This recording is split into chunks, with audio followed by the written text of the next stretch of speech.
క్రీస్తు శకం 10 నుండి 13వ శతాబ్దం వరకు దక్కన్ పీఠభూమి ఎలా ఉండేదో హ్మ్. ఒక్కసారి కళ్ల ముందు ఊహించుకుందాం. అదొక అత్యంత ఆసక్తికరమైన, రాజకీయంగా ఎంతో చురుకైన కాలం కదా. ఖచ్చితంగా.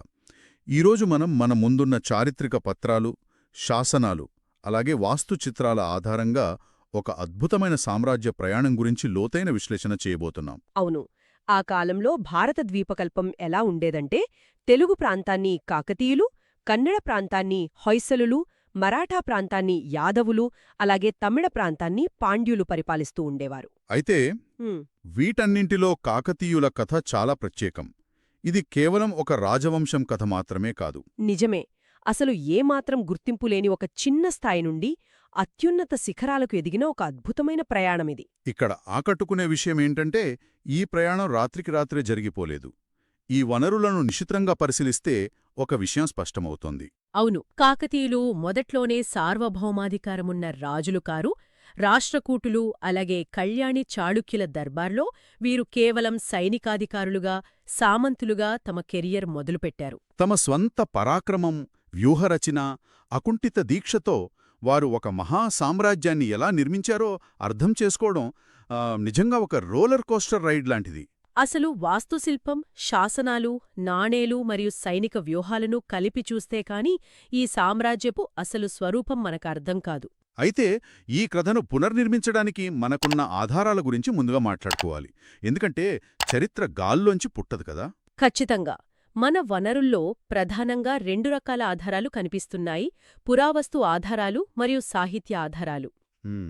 పురావస్తు ఆధారాల్లో శాసనాలు, కట్టడాలతో పాటు ముఖ్యంగా నాణేలు ఉన్నాయి. ఇక్కడ పట్టికలో చూస్తే కేసరి గద్యాణ, నిష్కా, మాడ అని రాసి ఉంది. అసలు ఈ గద్యాణ అంటే ఏమిటి? గద్యాణ అంటే ఆ కాలం నాటి అత్యున్నత విలువ కలిగిన కరెన్సీ అని చెప్పుకోవచ్చు. ఇవి ప్రధానంగా బంగారు, వెండి, రాగి నాణేలు. గా ఉందో మనం అర్థం చేసుకోవచ్చు. అవును. ఇక వీరి మూలాల విషయానికొస్తే, క్రీస్తుశకం 956 నాటి తూర్పు చాళుక్యరాజు దానర్నవుని మాగళ్ళు శాసనం చాలా కీలకమైన ఆధారం. చరిత్రకారులకు దొరికిన మొదటి క్లూ ఇదే అనుకుంటా. ఎందుకంటే అందులోనే మొదటిసారిగా కాకర్త్య గుండ్యన అనే పేరు ప్రస్తావనకొచ్చింది. నిజమే. అక్కడి నుంచే ఈ కాకతీయ అనే పేరు వచ్చింది. అసలు దీని వెనకున్న కథ ఏమిటి? ఆ పేరు ఎలా స్థిరపడింది? ఇక్కడేంటంటే, చరిత్రకారులలో దీనిపై ప్రధానంగా రెండు ఆసక్తికరమైన వాదనలున్నాయి. మొదటి వాదన భౌగోళికమైనది. అంటే ఒక ప్రాంతం పేరు మీదుగా వచ్చిందంటారా? అవును. వారు కాకతిపురం అనే ఒక చిన్న గ్రామం నుండి రావడం వల్ల ఆ ఊరి పేరు మీదుగా వీరికి ఆ పేరు వచ్చిందని కొందరంటారు. మరి రెండో వాదనేమిటి? రెండవ వాదన నమ్మకాలకు సంబంధించింది. వారు కాకతీయ అనే దేవతను ఆరాధించడం వల్ల ఆ పేరు స్థిరపడిందని చెబుతారు. కాకతీదేవి అంటే దుర్గాదేవా లేక జైన దేవత? విద్యానాథుని ప్రతాపరుద్ర యశోభూషణం అనే గ్రంథానికి వ్యాఖ్యానం రాసిన కుమారస్వామి సోమపీఠి లాంటి పండితులు ఈ కాకతీయ అంటే దుర్గాదేవి రూపమనే విశ్లేషించారు. అయితే కొందరు చరిత్రకారులు మాత్రం కాకతీయ అనేది ఒక జైన దేవత అని భావిస్తారు కదా. అవును. ఇక్కడ మనం గమనించాల్సిందేమిటంటే, కారణం భౌగోళికమైనా దైవికమైనా, ఈ మూలాలు వారి భవిష్యత్ సామ్రాజ్యానికి ఒక బలమైన పునాది వేశాయి. సరే, ఒక చిన్న గ్రామం నుంచో ఒక సామాన్య నేపథ్యం నుంచో వచ్చిన వీరు అంత పెద్ద సామ్రాజ్యాన్ని ఎలా నిర్మించారు? వాళ్ళ తొలి అడుగులు సామంతులుగానే మొదలయ్యాయి కదా. అవును. రాష్ట్రకూట్ల కాలంలో కాకర్త్య గుండ్యనతో మొదలైన ఈ సామంతుల దశ గురించి ఆలోచిస్తే ఒక అద్భుతమైన కథలా అనిపిస్తుంది. గుండ్యన మరణం తర్వాత అతని కొడుకు బేతరాజు చిన్న వయసులోనే రాజ్యభారం మోయాల్సొచ్చింది. శత్రువులు నలుమేపులా చుట్టుముట్టారు కదా. ఆ క్లిష్ట సమయంలోనే అతని మేనత్త కామసాని ఎంట్రీ ఇస్తుంది. ఆ కామసాని పాత్రే లేకపోతే బహుశా కాకతీయ వంశం అక్కడే అంతరించిపోయేదేమో కదా. ఖచ్చితంగా. ఒక మహిళగా ఆమె చూపించిన రాజకీయ చతురత అసామాన్యమైనది. చుట్టూ ఉన్న శత్రువులను ఒంటరిగా ఎదుర్కోలేమని గ్రహించిన ఆమె బేత్తరాజు తో కళ్యాడి చాళుక్యుల సార్వభౌమత్వాన్ని అంగీకరింపజేసింది. వాళ్ల సహాయంతో శత్రువులను తిప్పకొట్టి కాకతీయ రాజ్యాన్ని కాపాడిందన్నమాట. అవును. ఆ వ్యూహాత్మక అడుగే వారి వంశాన్ని నిలబెట్టింది.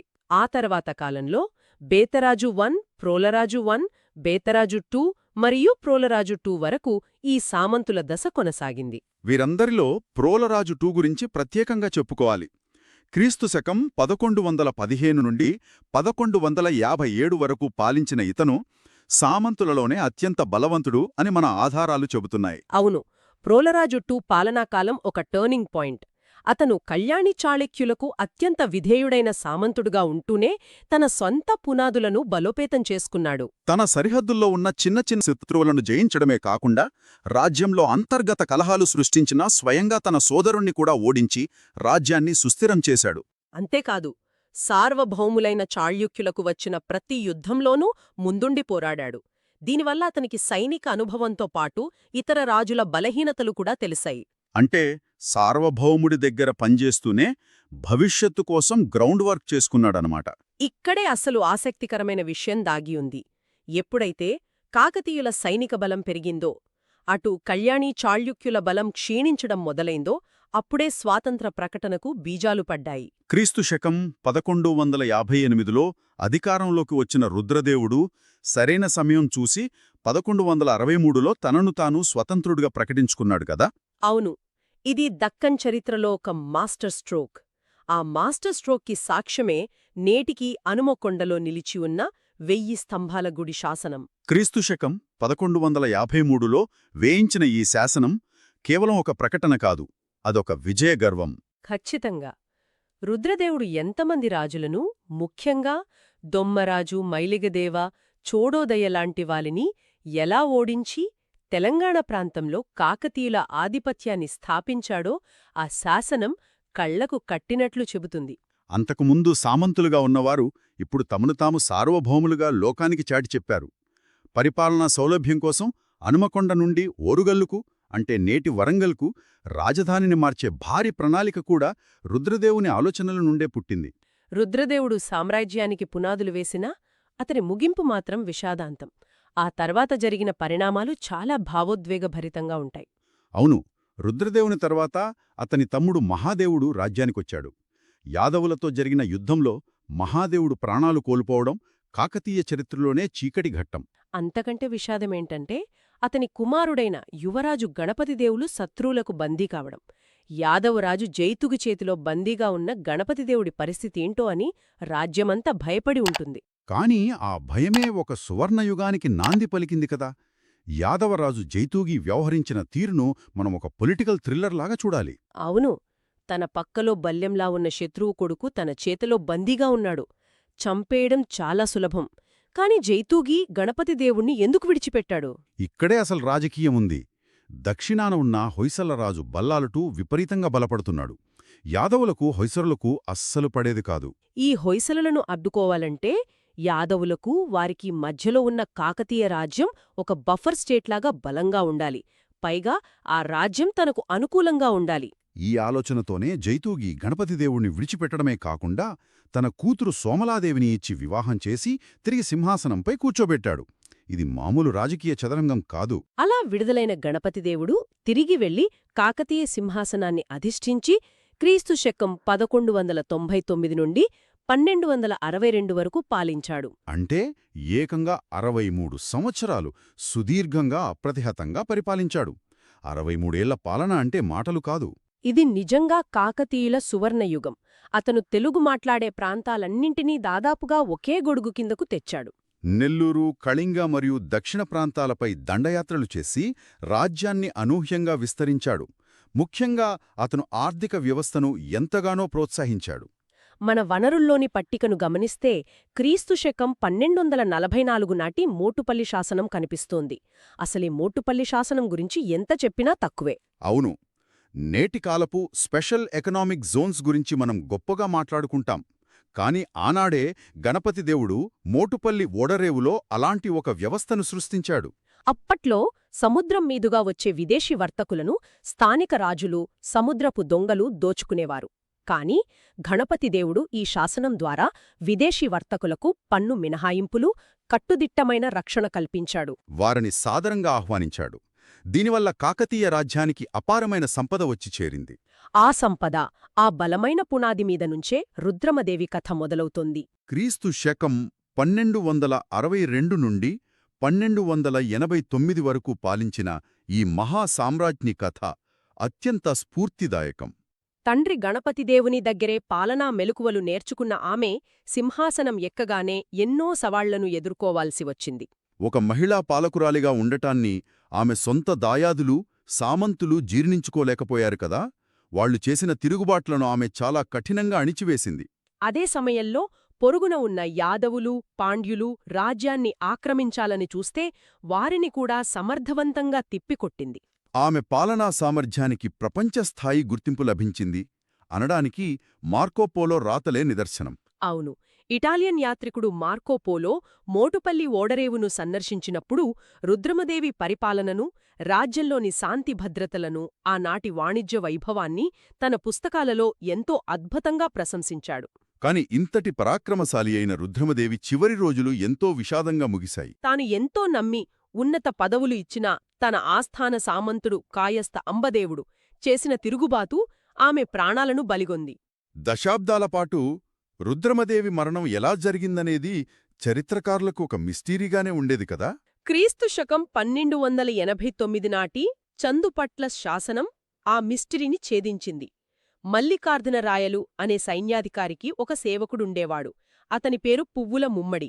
అతను వేయించిన ఈ శాసనం అంబదేవునిపై పోరాడుతో రుద్రమదేవి మరియు ఆ సైన్యాధికారి మల్లికార్జున రాయలు వీరమరణం పొందారని స్పష్టం చేసింది.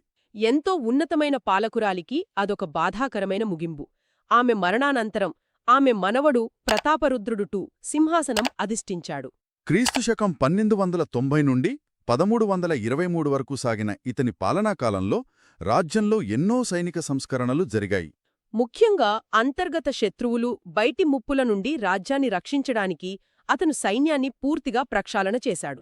నాయంకర విధానమనేది ఇతను ప్రవేశపెట్టినొక బ్రహ్మాస్త్రం లాంటిది. అంటే రాజ్యాన్ని 77 మంది నాయకులకు అప్పగించాడు. వీరికి పన్నులు వసూలు చేసుకునే హక్కు ఉంటుంది. దానికి బదులుగా వారు రాజుకు అవసరమైనప్పుడు నిర్దేశిత సైన్యాన్ని పంపాలి. ఈ వికేంద్రీకరణ వల్ల స్థానికంగా సైనిక బలం విపరీతంగా పెరిగింది. కేవలం పరిపాలనా, సైనిక విషయాలే కాదు, ఆ కాలం నాటి కళలు, వాస్తుశిల్పం గురించి కూడా మనం లోతుగా మాట్లాడుకోవాలి.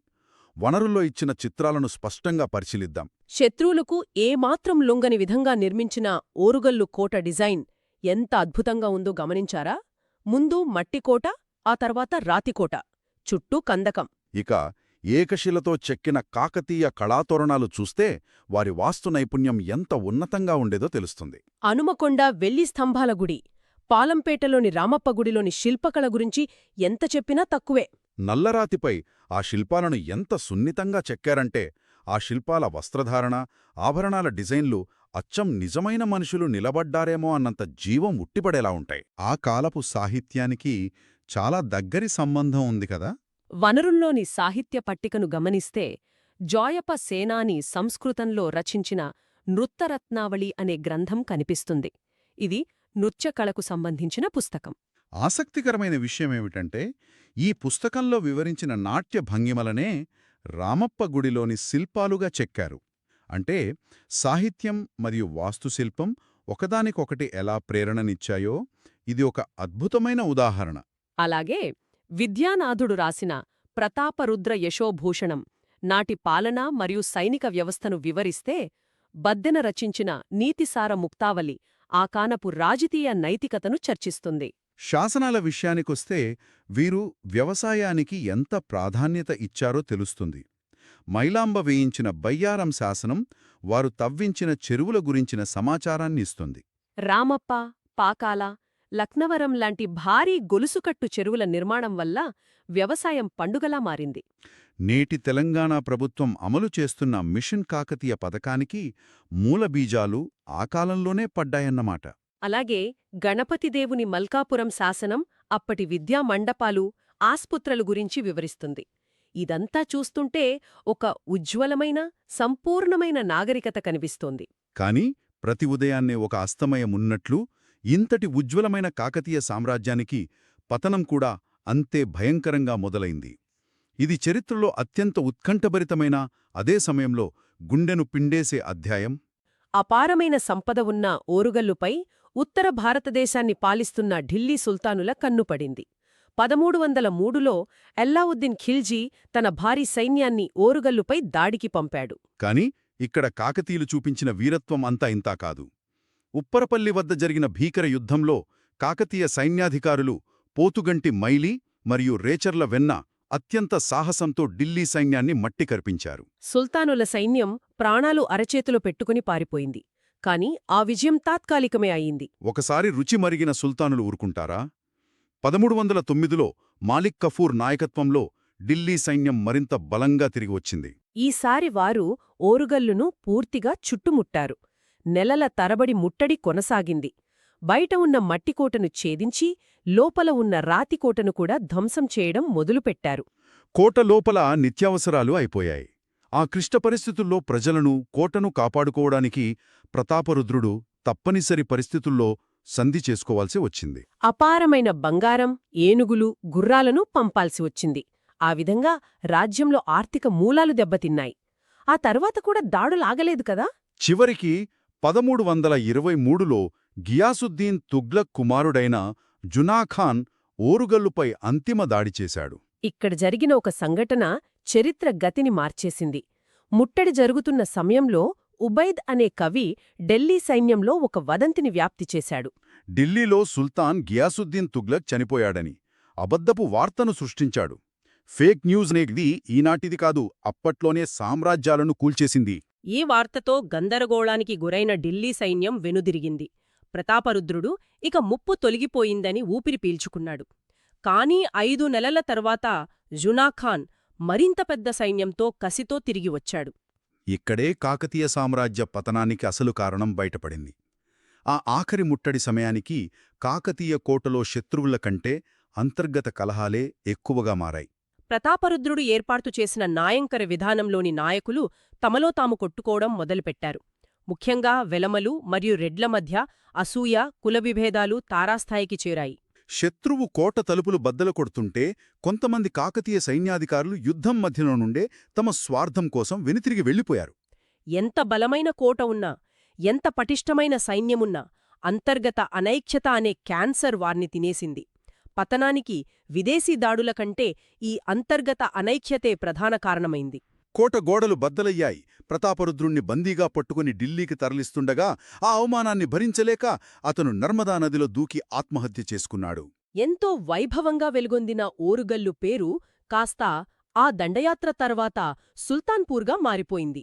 దాదాపు 300 ఏళ్లపాటు దక్కన్ పీఠభూమిని ఏలిన ఒక మహాసామ్రాజ్య శకం అలా విషాదంగా ముగిసింది. ఒక చిన్న గ్రామం నుండి మొదలై దక్కన్ పీఠభూమి చరిత్రనే మార్చివేసిన ఈ ప్రయాణాన్ని మనమొక్కసారి కాలరేఖలో చూద్దాం. క్రీస్తు శకం 956లో దానరణవుని మాగల్లు శాసనంలో తొలిసారి గుండెన ప్రస్తావన వస్తుంది. క్రీస్తు శకం 1163లో అనుమకొండ శాసనం ద్వారా రుద్రదేవుని స్వాతంత్ర ప్రకటన. క్రీస్తు శకం 1199 నుండి 1262 వరకు గణపతిదేవుని సుదీర్ఘ పాలన. క్రీస్తు శకం 1289లో చందుపట్ల శాసనం రుద్రమ్మదేవి వీర మరణాన్ని నిర్ధారించింది. క్రీస్తు శకం 1323లో కాకతీయ సామ్రాజ్య పతనం. ఈ సుదీర్ఘ చరిత్రను లోతుగా అధ్యయనం చేయడానికి కొన్ని ప్రశ్నలు పరిశీలిద్దాం. తప్పకుండా.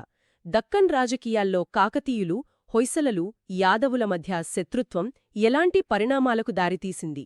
సామంతులుగా ఉన్నవారు సార్వభౌమాధికారం దిశగా అడుగులు వేయడానికి దోహదపడిన ప్రధాన అంశాలేమిటి? వారి మూలాలపై ఉన్న భిన్న వాదనలలో కాకతీయపురం మరియు కాకతీయ దేవత వీటిలో ఏది సమంజసంగా అనిపిస్తుంది? అలాగే యాదవ జైతుగి బందీగా ఉన్న గణపతిదేవుడిని విడిచిపెట్టడం వెనుక ఉన్న వ్యూహం ఎంతవరకు సఫలమైంది? మోటుపల్లి శాసనం ఆనాటి విదేశీ వాణిజ్యం గురించి మనకు ఇచ్చే సమాచారమేమిటి? రుద్రమదేవి పాలనా కాలంలో కాయస్థ అంబదేవుని తిరుగుబాటు సామ్రాజ్యంపై ఎలాంటి ప్రభావాన్ని చూపింది? ప్రతాపరుద్రుడు ప్రవేశపెట్టిన నాయంకర విధానం సైనికపరంగా ఎంతవరకు విజయవంతమైంది? మతసహనం విషయంలో కాకతీయుల విధానాలు వారి పాలనా స్థిరత్వానికి ఎలా సహాయపడ్డాయి? అనుమకొండ 1000 స్తంభాల గుడి శాసనం ద్వారా రుద్రదేవుని విజయాల గురించి మనకు లభిస్తున్న ప్రత్యక్ష ఆధారాలేమిటి? రామప్పగుడి శిల్పకళలో జాయప సేనాని రచించిన నృత్యరత్నావళిలోని నృత్య భంగిమలు ఎలా ప్రతిబింబించబడ్డాయి? నాణేలు మరియు కాకతీయ తోరణాల చిత్రాలు ఆనాటి ఆర్థిక సుసంపన్నత, వాస్తుకళా వైభవాన్ని ఎలా వివరిస్తున్నాయి? కాకతీయుల కాలం నాటి నీటిపారుదల వ్యవస్థ వ్యవసాయ అభివృద్ధికి ఎలా తోడ్పడింది? రుద్రమదేవి ఎదుర్కొన్న సవాళ్లు భారతీయ చరిత్రలో ఆమెను ఒక విశిష్ట పాలకుడాలిగా ఎలా నిలబెట్టాయి? ఢిల్లీ సుల్తానుల దండయాత్రల క్రమాన్ని విశ్లేషిస్తే కాకతీయ సైన్యం రక్షణా వ్యూహాలలో జరిగిన పొరపాట్లేమిటి? నేటి తెలంగాణ సంస్కృతికి మూలబీజాలు కాకతీయుల కాలంలోనే పడ్డాయి అని ఎలా సమర్థించగలం? కాకతీయ పరిపాలనా వ్యవస్థలో సైనిక, ఆర్థిక, సామాజిక సంస్కరణల పాత్ర ఏమిటి? చందుపట్ల శాసనం ఆధారంగా రుద్రమదేవి మరణం గురించి చరిత్రకారులు ఒక ముగింపుకు ఎలా వచ్చారు? సాహిత్య ఆధారాలు ఆనాటి రాజకీయ సాంస్కృతిక పరిస్థితులను అర్థం చేసుకోవడంలో ఎలా సహాయపడతాయి? ఈ సాహిత్య మూలాలను పరిశీలిస్తే సంస్కృతం మరియు తెలుగు భాషల అభివృద్ధి సమాంతరంగా ఎలా జరిగింది? చివరగా, కాకతీయ సామ్రాజ్య పతనానికి విదేశీ దాడుల కంటే అంతర్గత అనైక్యతే ప్రధాన కారణమని చెప్పవచ్చా? ఈ ప్రశ్నలన్నీ చరిత్రను మరింత లోతుగా అర్థం చేసుకోవడానికి ఒక మార్గదర్శిగా నిలుస్తాయి. ఈ విశ్లేషణను ముగించే ముందు ఒక ఆలోచింపజేసే విషయాన్ని పంచుకుందాం. రామప్ప వెయ్యి స్తంభాల గుడి నిర్మాణాల వెనుక ఉన్న శాండ్ బాక్స్ టెక్నాలజీ అద్భుతమైనది. వారు ఆ భారీ రాతి కట్టడాలను ఇసుక పునాదులపై నిర్మించారు. భూకంపాలు వచ్చినా ఆ తరంగాలను ఇసుక గ్రహించి కట్టడం దెబ్బతిరకుండా కాపాడుతుంది కదా? అవును, వందల ఏళ్ల క్రితమే ఇలాంటి అత్యున్నత ఇంజనీరింగ్ అద్భుతాలను సృష్టించిన ఆ కాలపు సాంకేతికతను నేటి ఆధునిక నిర్మాణాలు ఎందుకు అందిపుచ్చుకోలేకపోతున్నాయి? కాంక్రీట్ అడవుల మధ్య మనం ప్రాచీన సుస్థిరమైన విజ్ఞానాన్ని ఎక్కడో పోగొట్టుకుంటున్నామా? ఒక అత్యంత పటిష్టమైన సైన్యం, అద్భుతమైన కోట, గొప్ప సంపద ఉన్నప్పటికీ కేవలం అంతర్గత అనైక్యత మరియు చిన్న చిన్న వదంతులు శత్రువుల కత్తులకన్నా పదునుగా ఒక మహాసామ్రాజ్యాన్ని ఎలా కూల్చివేయగలవో ఆలోచించండి. చరిత్ర ఎప్పుడూ భవనాల గురించి మాత్రమే కాదు, మనుషుల బలహీనతల గురించి కూడా చెబుతోంది. సరిగ్గా చెప్పారు.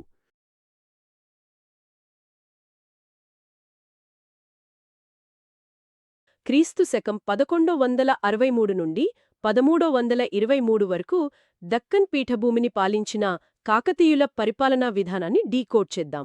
అంటే సుమారు 2 శతాబ్దాల అద్భుతమైన పాలన అన్నమాట. ఎగ్జాక్ట్లీ. తెలంగాణలో ఒక చిన్న ప్రాంతంలో మొదలైన ఈ రాజ్యం క్రమంగా కోస్తా ఆంధ్ర, రాయలసీమ, ఇంకా చెప్పాలంటే తమిళ ప్రాంతాల వరకు ఎలా విస్తరించిందో చూస్తే ఆశ్చర్యం వేస్తోంది. అవును, కేవలం యుద్ధాలతోనే కాకుండా అద్భుతమైన పరిపాలన యంత్రాంగంతో వాళ్ళంత దూరం వెళ్లారు. ముఖ్యంగా కాంపిటేటివ్ ఎగ్జామ్స్కి ప్రిపేర్ అయ్యే వాళ్లకి ఈ డీటెయిల్స్ చాలా కీలకం కదా? 100% నిజం. అయితే ఈ పరిపాలనా స్వభావం మీద ఆధునిక చరిత్రకారుల్లో పెద్ద చర్చ నడుస్తోంది తెలుసా? పత్రాల్లో చదివాను. బర్టన్ స్టెయిన్ లాంటి వాళ్ళు ఒక వాదన వినిపించారు కదా? అవును, ఆయన దీన్ని సెగ్మెంటరీ స్టేట్ అన్నారు. అంటే కేంద్రానికి కేవలం నామమాత్రపు అధికారం ఉండే ఖండరాజ్యం అని ఆయన అభిప్రాయం.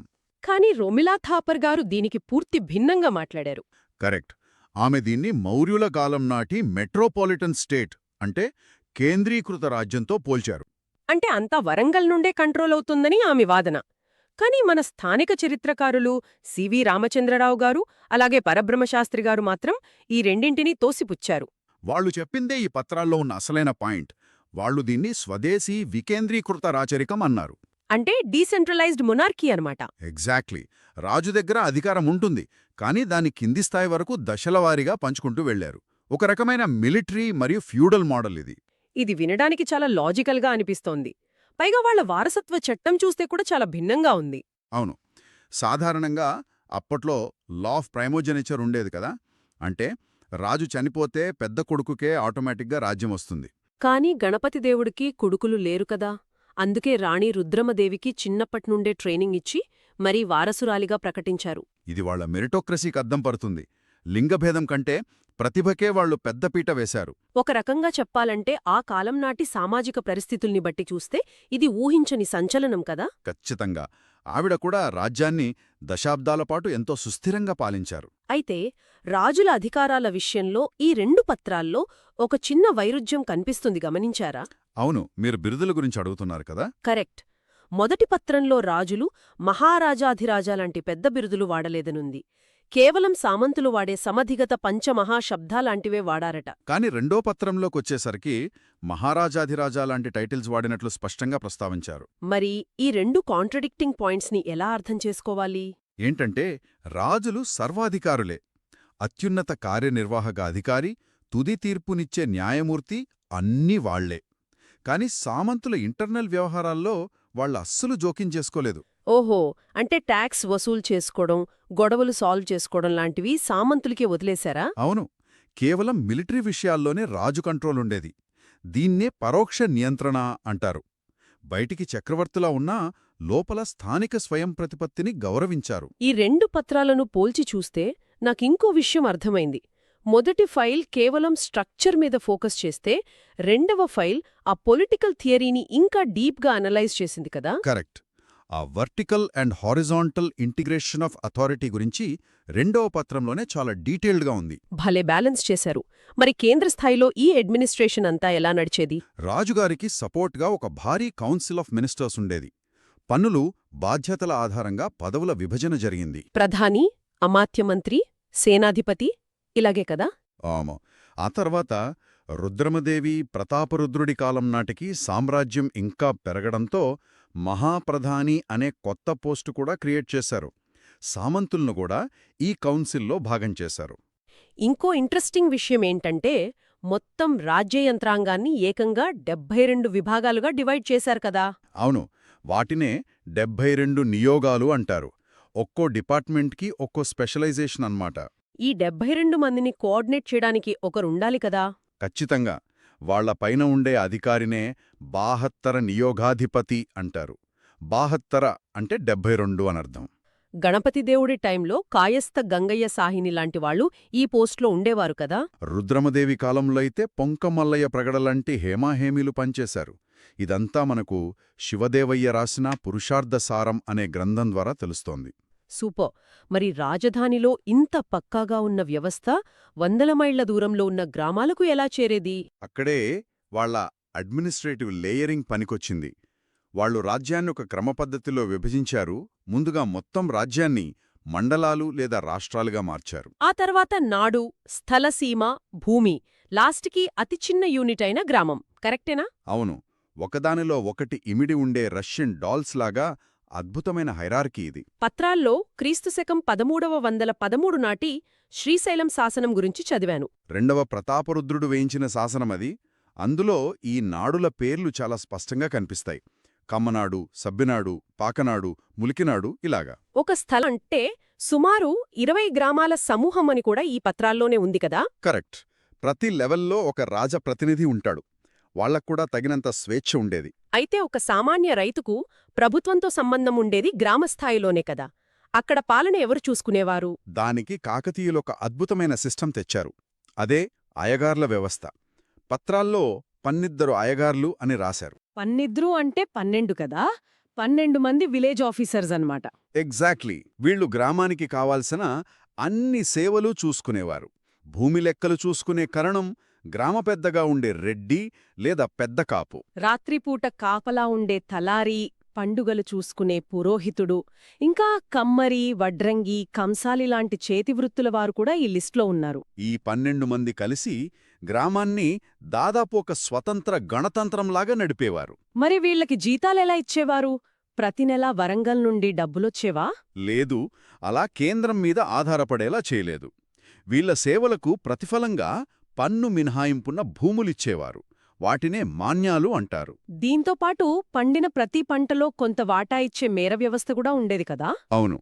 ఆ పంట వాట వల్ల లాభమేంటంటే గ్రామంలో వ్యవసాయం బాగా జరిగితేనే వీళ్లకి కూడా మంచి ఆదాయం వస్తుంది. అంటే ఒక రెస్పాన్సిబిలిటీ క్రియేట్ చేశారన్నమాట. పైగా చిన్న చిన్న గొడవలు, దొంగతనాలు కూడా వీళ్లే సాల్వ్ చేసేవారు కదా. ఆ జ్యుడిషియల్ పవర్స్ వల్లే అట్టడుగు స్థాయిలో ఎంతో స్థిరత్వం వచ్చింది. రాజధానిలో ఏమైనా కూడా కింద గ్రామాల్లో లైఫ్ డిస్టర్బ్ అయ్యేది కాదు. ఈ స్టెబిలిటీ అనేది కేవలం ఊళ్లకే పరిమితం కాలేదు, వాళ్ల మిలిటరీ ఆర్గనైజేషన్లో కూడా కనిపిస్తోంది. కాకతీయుల సక్సెస్కి మెయిన్ రీజన్ నాయంకర విధానం అంటారు కదా. 100% నిజం. సామ్రాజ్యాన్ని రక్షించుకోవడానికి వాళ్లు డిజైన్ చేసిన ల్యాండ్ ఫర్ సర్వీస్ మోడల్ ఇది. అంటే కేంద్ర ఖజానా నుండి నేరుగా లక్షలాది సైనికులకు జీతాలివ్వడం కష్టం కాబట్టి ఈ రూట్ ఎంచుకున్నారా? కరెక్ట్. రాజు తన కిందుండే సైనిక అధికారులకు అంటే నాయకులకు కొన్ని గ్రామాలను ఇస్తాడు. ఆ గ్రామాల మీద వచ్చే పన్నులతో వాళ్లు అశ్వదళం, గజదళం, కాల్బెలం మెయింటైన్ చేయాలి. అవును. రాజు ముందుగానే ఫిక్స్ చేస్తాడు. ఈ నాయకుడు ఇన్ని గుర్రాలు, ఇన్ని ఏరుగులు మెయింటైన్ చెయ్యాలి అని. యుద్ధం వచ్చినప్పుడు ఆ సైన్యాన్ని పంపాలి. రెండవ ప్రతాపరుద్రుడి కాలంలో ఈ సిస్టమ్ని ఇంకా బాగా రీఆర్గనైజ్ చేశారు కదా. కరెక్టు. ఈ సిస్టమ్ ఎంత సక్సెస్ అయిందంటే తర్వాటి కాలంలో విజయనగర సామ్రాజ్యం కూడా అచ్చం దీన్నే ఫాలో అయింది. ఇంకో గొప్ప విషయమేంటంటే ఈ నాయంకర వ్యవస్థ వల్ల అప్పట్లో పెద్ద సోషల్ మొబిలిటీ వచ్చింది అని పత్రాల్లో ఉంది. అవును, అంతకుముందు సైన్యాధికారులు అంటే ఒక నిర్దిష్ట కులం వారే ఉండేవారు. కాని కాకతీయులు కులంతో సంబంధం లేకుండా ప్రావీణ్యమున్న ఎవరికైనా నాయకస్థానమిచ్చారు. అంటే ఒక సామాన్య రైతు బిడ్డ కూడా టాలెంట్ ఉంటే కమాండర్ అవ్వొచ్చన్నమాట. భలే మోటివేషన్ కదా ఇది. పైగా రాజుగారి దగ్గర సొంత కమాండ్ కింద ఒక భారీ శాశ్వత సైన్యం కూడా ఉండేది. అవును, దాన్ని మూలబలం అంటారు కదా. అంటే ఒకవైపు కేంద్రం చేతిలో మూలబలం, మరోవైపు అవసరమైనప్పుడు వచ్చే నాయకుల సైన్యం. ఈ రెండింటి కాంబినేషన్ వాళ్లని అజేయులం చేసింది. ఇవి కాకుండా కోటల నిర్మాణం కూడా చాలా స్ట్రాటజిక్గా ఉండేది. ప్రతాపరుద్రుడి నీతి సారంగ్రంథంలో 4 రకాల కోటల గురించి చాలా ఆసక్తికరంగా రాశారు. అవును, గిరిదుర్గం, వనదుర్గం, జలదుర్గం, స్థలదుర్గం అంటే భౌగోళిక పరిస్థితులను వాడుకోవడం అన్నమాట. కొండల మీద గిరిదుర్గాలు, దట్టమైన అడవుల్లో వనదుర్గాలు, నీటి మధ్యలో జలదుర్గాలు. ఇంకా వరంగల్ లాంటివైతే స్థలదుర్గాలు. చుట్టూ కందకాలు, బురుజులతో శత్రువులు లోపలికి రావడం దాదాపు అసాధ్యం. రెండవ పత్రంలో ఈ మిలిటరీ మరియు జియోగ్రాఫికల్ క్లాసిఫికేషన్ గురించి ఇంకా డీటెయిల్డ్గా ఎక్స్ప్లెయిన్ చేశారు. అయితే సైన్యం ఇంత బలంగా ఉండాలన్నా, ఇన్ని కోట్లు కట్టాలన్నా ఫైనాన్షియల్గా చాలా స్ట్రాంగ్గా ఉండాలి. దక్కన్ పీఠభూమి లాంటి వర్షాభావ ప్రాంతంలో వ్యవసాయమంటే కష్టమే గదా. అక్కడే వాళ్ల విజన్ కనిపిస్తోంది. వ్యవసాయం కోసం వాళ్లు కట్టిన గొలుసుకట్టు చెరువులు నిజంగా ఒక ఇంజనీరింగ్ అద్భుతం. పీడిఎఫ్ ఫైల్లో వీటి గురించి చదివాను. రామప్ప, పాకాల లాంటి భారీ జలాశయాలు ఈ నెట్వర్క్లో భారమే కదా. అవును, చైన్ ఆఫ్ ట్యాంక్స్ అంటారు. ఒక చెరువు నిండితే ఆ అదనపు నీరు కాలువల ద్వారా కింద ఉన్న మరో చెరువుకు వెళ్తోంది. చుక్క నీరు కూడా వృధా కాకుండా డిజైన్ చేశారు. ఈ నీటిపారుదల వల్లే వ్యవసాయం పెరిగి రాజ్యానికి మంచి ఆదాయం వచ్చింది. రైతులు పండించిన పంటలో 6వ వంతు నుండి 4వ వంతు వరకు పన్నుగా కట్టేవారు. దీన్నే అరి అని పిలిచేవారు. కేవలం వ్యవసాయమే కాదు, వాణిజ్య రంగంలో కూడా వాళ్లు ఎంతో ముందున్నారు. ముఖ్యంగా మోటుపల్లి రేవు ద్వారా జరిగిన ఫారిన్ ట్రేడ్. వాణిజ్యం పెరగడానికి మెయిన్ రీజన్ గణపతి దేవుడిచ్చిన అభయశాసనం. అవును, విదేశీ వ్యాపారులకు ప్రాణభయం పోగొట్టుతూ మీ వస్తువులకు మా సామ్రాజ్యం భరోసా ఇస్తోందని శాసనం రాయించాడు. దీనివల్లే మార్కోపోలో లాంటి వాళ్లు కూడా మోటుపల్లి రేవును సందర్శించి అక్కడి డైమండ్స్, టెక్స్టైల్స్ గురించి ఎంతో గొప్పగా రాశారు. ఆర్థికంగా, సైనికంగా ఇంత సెక్యూర్డ్గా ఉన్న ఆ రాజ్యంలో న్యాయ వ్యవస్థ కూడా అంతే పారదర్శకంగా ఉండేదని పత్రాలు చెబుతున్నాయి. అవును, రాజుగారే చీఫ్ జస్టిస్గా ధర్మస్థానమనే కోర్టును నడిపేవారు. స్మృతి ఆధారంగా తీర్పులిచ్చేవారు. కానీ నాకు ఆశ్చర్యమనిపించిన విషయమేంటంటే గ్రామాల్లో వచ్చే చిన్న చిన్న వివాదాలను కూడా వాళ్లు చాలా కేర్ఫుల్గా సాల్వ్ చేసేవారు. కరెక్ట్. ఉదాహరణకు క్రీస్తు శకం 1214 నాటి దుగ్గిరాల శాసనం చూడండి. గుంటూరులో సరిహద్దు వివాదం వస్తే రాజుగారు ఏకపక్షంగా తీర్పు ఇవ్వలేదు. అవును, స్థానికంగా ఉండే మహాజనులను పిలిపించి అందరి అభిప్రాయాలు విని అప్పుడు పారదర్శకంగా సాల్వ్ చేశారు. అలాగే 1246 నాటి కరీంనగర్ శాసనం కూడా నేధాపూర్ గ్రామం దగ్గర కాలువ నీటి వివాదం వచ్చినప్పుడు కూడా సేమ్ పద్ధతి ఫాలో అయ్యారు. అంటే మహాజనులు రైతులను కూర్చోబెట్టి పాత రికార్డులు చూసి మరీ తీర్పు ఇచ్చారు. పైన రాజుల దగ్గర నుండి కింద గ్రామాల వరకు ఎక్కడా కమ్యూనికేషన్ గ్యాప్ లేదు. సారాంశంగా చెప్పాలంటే decentralisation plus central control balance చేయడంలో కాకతీయులు 100% సక్సెస్ అయ్యారు. అవును, ఆర్థిక స్థిరత్వం, అడ్మినిస్ట్రేటివ్ స్పెషలైజేషన్, సైనిక సన్నద్ధత అన్నీ కలిపి ఆ సామ్రాజ్యాన్ని సుసంపన్నం చేశాయి. కేవలం అధికారం చలాయించడం కాదు, నాయంకర వ్యవస్థ ద్వారా సోషల్ మొబిలిటీ తీసుకురావటం, చెరువుల ద్వారా అగ్రేరియన్ స్టెబిలిటీ తీసుకురావటం వాళ్ల విజన్కి నిదర్శనం.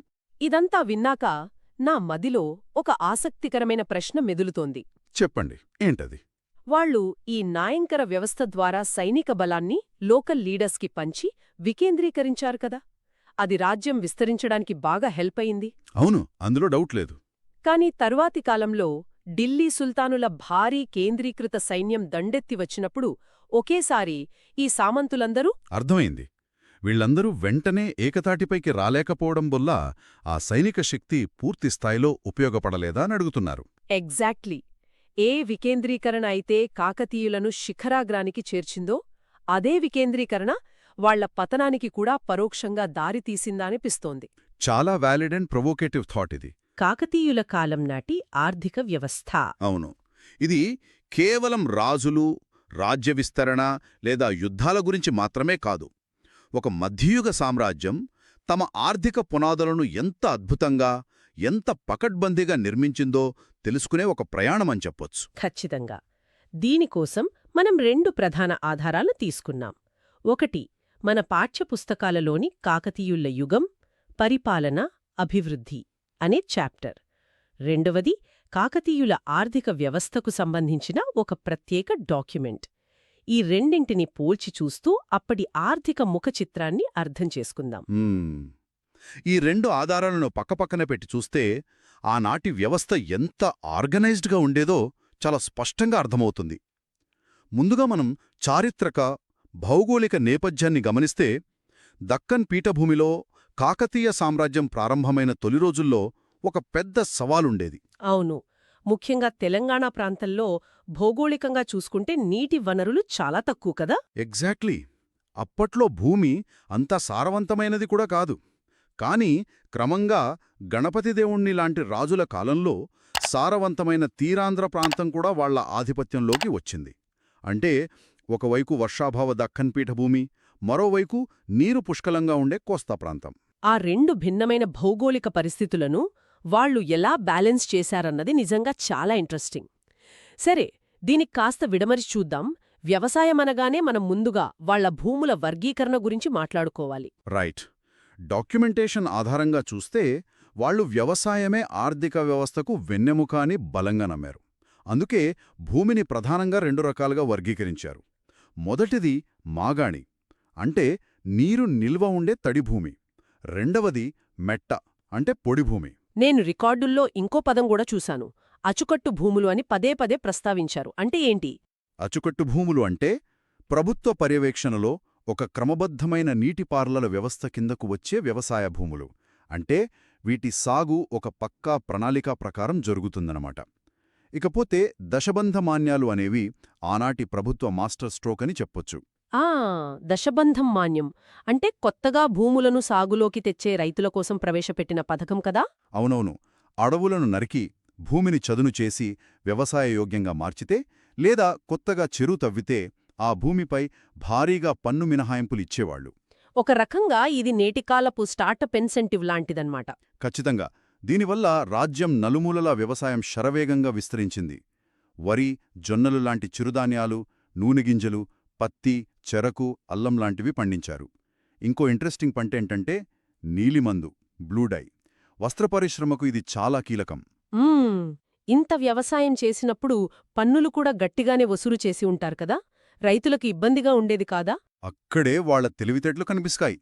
డాక్యుమెంట్స్ ప్రకారం పన్నులను కేవలం కార్తీక మరియు వైశాఖ మాసాలలో, అంటే 2 ప్రధాన పంటలు చేతికి వచ్చే సమయాల్లో మాత్రమే వసూలు చేసేవారు.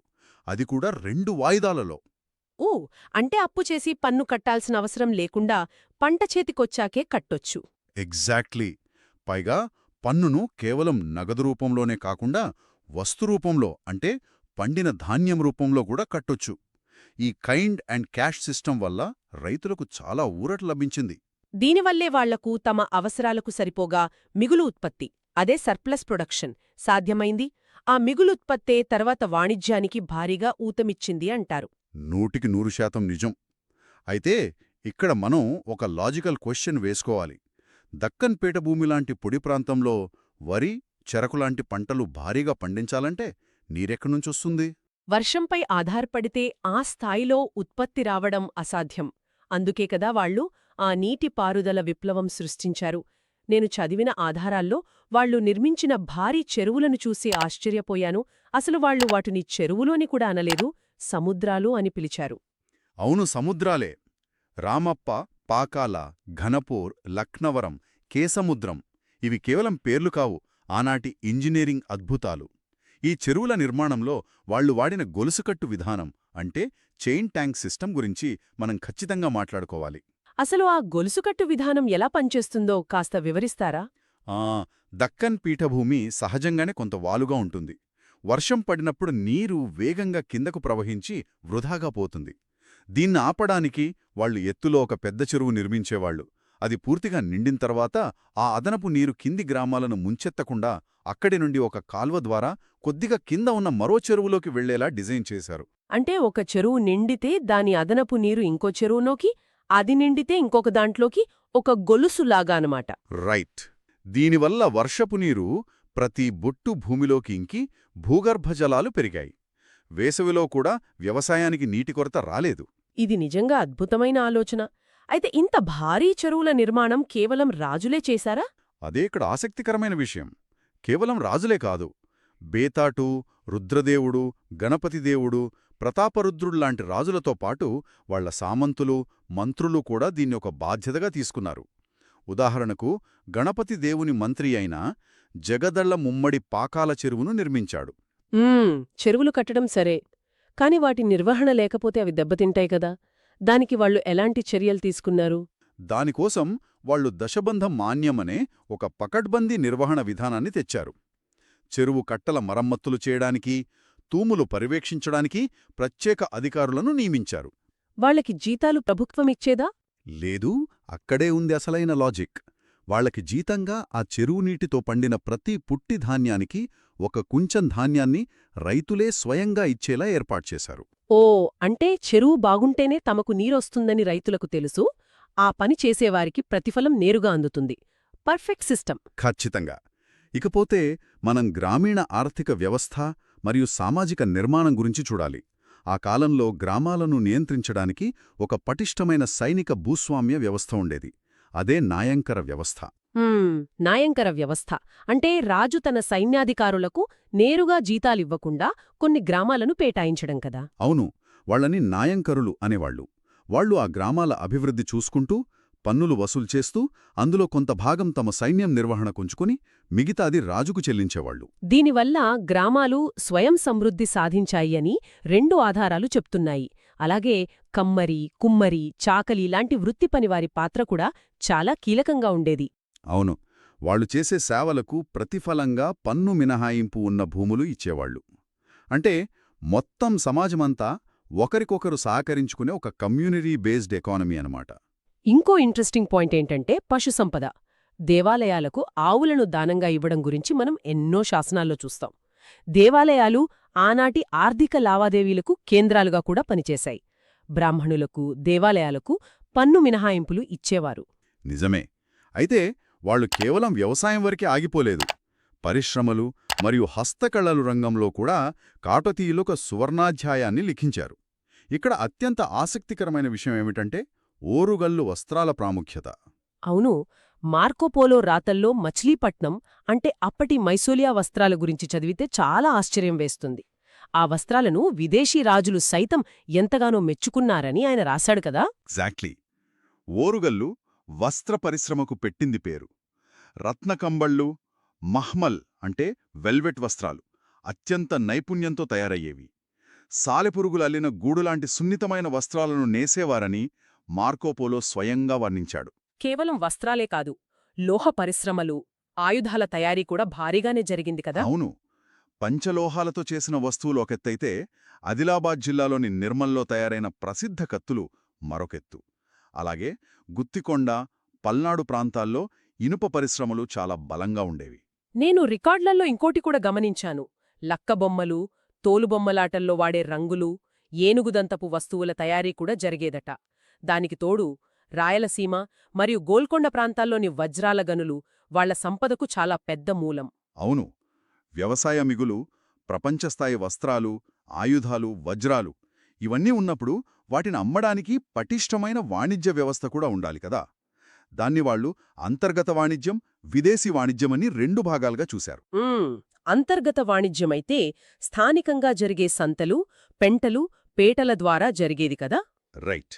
ఓరుగల్లు, హనుమకొండ, ఆలంకూర్, పానుగల్లు, మచిలీపట్నం లాంటివి ప్రధాన వాణిజ్య కేంద్రాలు. వీటి మధ్య రవాణాకు కృష్ణా, గోదావరి నదుల ద్వారా జల రవాణాను వాడేవాళ్లు. అలాగే మోటుపల్లి నుండి బళ్ళారి వరకు రహదారుల నెట్వర్క్ కూడా ఉండేది. ఇక్కడే మనం ఆనాటి వాణిజ్య సంఘాలు అంటే గిల్డ్స్ గురించి ఖచ్చితంగా మాట్లాడుకోవాలి. ఈ గిల్డ్స్ ఎంత పవర్ఫుల్ అంటే ప్రభుత్వ నిర్ణయాలను సైతం వాళ్లు ప్రభావితం చేసేవాళ్లు అని డాక్యుమెంట్స్ చెబుతున్నాయి. అవును, వాళ్లలో స్వదేశీ మరియు పరదేశీ వ్యాపారులు అని 2 రకాలుండేవాళ్లు. నానాదేశీ, పెక్కండ్రు, అయ్యవోలు 500 మరియు శ్రేణులు అని ఈ సంఘాలను పిలిచేవాళ్లు. ఈ గిల్డ్ నాయకుడిని శెట్టి లేదా శ్రేష్ఠి అనేవాళ్లు. ఈ శెట్టీల పాత్ర దక్షిణ భారతదేశ వ్యాపారంలో చాలా కీలకం కదా. ఆశ్చర్యకరమైన విషయమేంటంటే ఈ వ్యాపార సంఘాలకు సొంత రక్షణ దళాలు అంటే ప్రైవేట్ ఆర్మీలు ఉండేవట. నిజమే. తమ సరుకులను అడవుల గుండా తీసుకువెళ్లేటప్పుడు దొంగల నుంచి రక్షించుకోవడానికి ఈ ఆర్మీలను వాడేవాళ్లు. అంటే ఒక రకంగా ఇవి ఆనాటి మల్టీనేషనల్ కార్పొరేషన్లన్నమాట. ప్రైవేట్ ఆర్మీలు మెయింటైన్ చేసే స్థాయి వాణిజ్యమంటే మామూలు విషయం కాదు. ఇకపోతే అంతర్జాతీయ వాణిజ్యం గురించి మాట్లాడేటప్పుడు మోటుపల్లి ఓడరేవు ప్రస్తావన రాకుండా ఉండదు. క్రీస్తుశకం 1244-45 ప్రాంతంలో గణపతిదేవుడు వేయించిన మోటుపల్లి అభయవర్తక శాసనం అసలొక సంచలనం అనొచ్చు. ఖచ్చితంగా. అసలు ఆ శాసనం ఎందుకు వేయాల్సొచ్చిందంటే ఆ కాలంలో ఒక దారుణమైన ఆచారం ఉండేది. విదేశాల నుంచి వచ్చే ఏ ఓడైనా తుఫాన్లో చిక్కుకుని మన కోస్తా తీరంలో ప్రమాదానికి గురైతే స్థానిక పాలకులు ఆ ఓడలోని సరుకులను జప్తు చేసేవాళ్లు. ఓ అంటే పాపం ప్రమాదంలో ఉన్న వాళ్లను ఆదుకోవాల్సింది పోయి వాళ్ల సంపదను దోచుకునేవాళ్లనమాట. అవును. దీనివల్ల విదేశీ వ్యాపారులు మన రేవులకు రావాలంటేనే భయపడేవాళ్లు. అందుకే గణపతిదేవుడు ఈ విధానాన్ని మార్చేసి విదేశీ వ్యాపారులకు అభయమిస్తూ ఆ శాసనం వేయించాడు. సముద్రపు దొంగల నుంచి రక్షణ కల్పించాడు.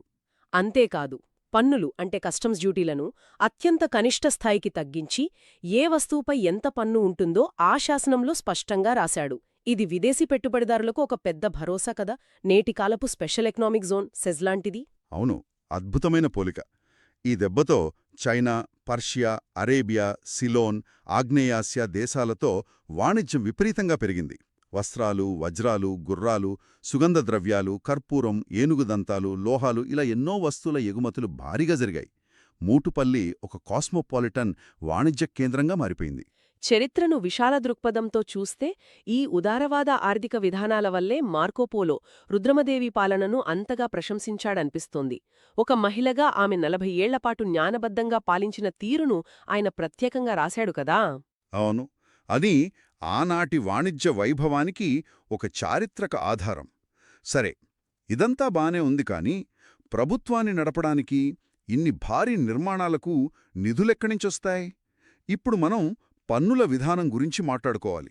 ఈ సెక్షన్ చాలా డీటెయిల్డ్గా ఉంటుంది. రికార్డులలో పన్నుల జాబితా చూస్తే కళ్ళు తిరుగుతాయి. భూమి పన్నులు చూస్తే అరి, పన్ను, కానుక, దిడ్డాయం, సంగము, దర్శనము, నిరువిడి, అర్ధాయం ఇలా చాలానే ఉన్నాయి. ఆ జాబితా అక్కడితో ఆగలేదు. ఇవి కాకుండా పారిశ్రామిక పన్నులు, వృత్తి పన్నులు కూడా ఉండేవి. ప్రతి మగ్గానికి, ప్రతి ఇంటికి విధించే వృత్తి పన్నులు ఉండేవి. వీటిని 1 లేదా 2 చిన్నాలుగా వసూలు చేసేవారు. ఇక వాణిజ్య పన్నుల పేర్లు కూడా చాలా ఇంట్రెస్టింగ్గా ఉన్నాయి. సుంకం, అడ్డగట్టు, అంగడి సుంకం, మాదిగ సుంకం, కొలగ సుంకం, ఉప్పుపై వేసే ముద్ర, బుర్ర సుంకం, పెళ్లి సుంకం, పోర్టులపై వేసే రేవు సుంకం. అంతేకాదు, కూరగాయలపై ఆలం, పోకతోటలపై అంతరాయం, గొర్రెల మందపై కిలారం ఇలా ప్రతి ఒక్క ఆర్థిక కార్యకలాపం పన్ను పరిధిలోకి వచ్చేలా ఒక సిస్టమ్ తయారుచేశారు. నాకు బాగా ఆశ్చర్యం కలిగించిన పన్ను ఇంకొకటుంది. పుల్లరి అంటే పశువుల పచ్చికపై పన్ను. 50 ఆవులను మేపడానికి 2 గద్దెలు లేదా 5 రూకలు పన్నుగా కట్టాలట. దీనిని బట్టి వాళ్లు ఎకనామిక్ యాక్టివిటీని ఎంత మైక్రో లెవెల్లో ట్రాక్ చేశారో అర్థమవుతోంది. అవును. అయితే ఇంత పకడ్బందీగా పన్నులు వేసినప్పుడు అవినీతి జరగకుండా చూడటం చాలా ముఖ్యం. దానికోసం ప్రత్యేక అధికారులను నియమించారు. పన్నుల వసూలు చేయటానికి సుంకమాన్యగారులు మరియు కరణం ఉండేవాళ్లు. మై వ్యాపారులను మోసం చేయకుండా చూడ్టానికి తీర్పరి అనే అధికారి ఉండేవాడు కదా. అవును, సరిగ్గా చెప్పారు. వస్తువుల ఖచ్చితమైన విలువ కట్టడం తీర్పరి బాధ్యత. అలాగే తూకాల్లో, కొలతల్లో మోసం జరగకుండా కొలగాడు అనే అధికారి ఉండేవాడు. పన్నుల మదింపు ఎంత శాస్త్రీయంగా ఉండేదంటే, ఉదాహరణకు ఒక వ్యాపారి 30 ఏనుగులను తెస్తే అందులో 1 ఏనుగును పన్నుగా వసూలు చేసేవాళ్లు. అంటే ఖైండ్ రూపంలో పన్ను వసూలు చేసే విధానం అన్నమాట. ఎక్కడా అధికారుల ఇష్టారాజ్యంగా కాకుండా అన్నీ లెక్కల ప్రకారమే జరిగేలి. మార్కెట్లలో ఎలాంటి దోపిడీ జరగకుండా కఠినమైన చట్టాలు తేవడం వాళ్ళ అడ్మినిస్ట్రేటివ్ ఎఫిషియన్సీకి నిదర్శనం. ఇవన్నీ మనం ఊహిస్తున్నవి కావు. గుడుల గోడలపై చెక్కిన శాసనాలే మనకు ఖచ్చితమైన ఆర్థిక రికార్డులుగా నిలిచాయి.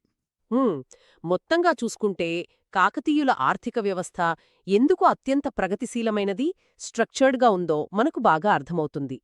అడవులను వ్యవసాయ భూములుగా మార్చడం దగ్గర్నుండి గొలుసుకట్టు చెరువులతో నీటిపారుదల ఆధారిత వ్యవస్థను నిర్మించడం వరకు వాళ్ల విజన్ చాలా స్పష్టంగా ఉంది. అవును, ఆ వ్యవసాయ మిగులుతో ట్రేడ్ డ్రివెన్ ఎకానమీని సృష్టించారు. దేశీయ గిల్డ్స్, మోటుపల్లి లాంటి ఇంటర్నేషనల్ పోర్ట్స్ ద్వారా ప్రపంచ వాణిజ్యాన్ని శాసించారు. ఇదంతా ఒక పకడ్బందీ పన్నుల వ్యవస్థతో బ్యాలెన్స్ చేశారు. తెలంగాణ మరియు ఆంధ్ర ప్రాంతాలపై వాళ్ల దీర్ఘకాలిక ఆర్థిక ప్రభావం అనూహ్యమైనది.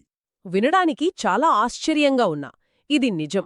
ఆధునిక ప్రపంచంలో మనం ఎన్నో ఆర్థిక మాంద్యాలు, అస్థిరతలు, విధానపరమైన లోపాలు చూస్తున్నాం.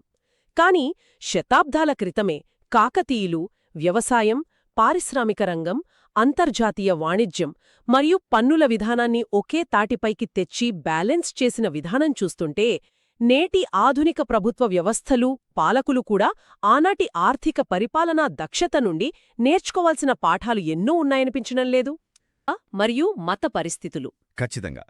చరిత్ర అనగానే మనలో చాలామందికి వెంటనే గుర్తొచ్చేది రాజుల పేర్లు, వారు చేసిన భయంకరమైన యుద్ధాలు, లేదంటే వారు కట్టిన రాతి కోటలు.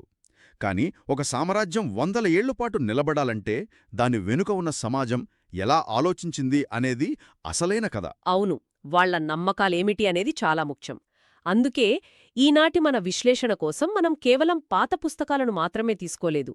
నాటి శిలాశాసనాలు, సాహిత్య ఆధారాలు, ఆ వలసవాద చరిత్రకారుల అభిప్రాయాలు మరియు ముఖ్యంగా చరిత్రకారిణి సింథియా టాల్బోట్ గారి ఆధునిక పరిశోధనలను ఆధారంగా చేసుకున్నాం. సరే, దీని విశ్లేషిద్దాం. తప్పకుండా. మన పుస్తకాల్లో చదివినట్లుగా కాకతీయుల కాలం నాటి భారతీయ సమాజం నిజంగానే ఎలాంటి మార్పులు లేని ఒక స్తబ్దులైన వ్యవస్థనా, లేక ఎంతో డైనమిక్గా, గతిశీలమైనదిగా ఉండేదా?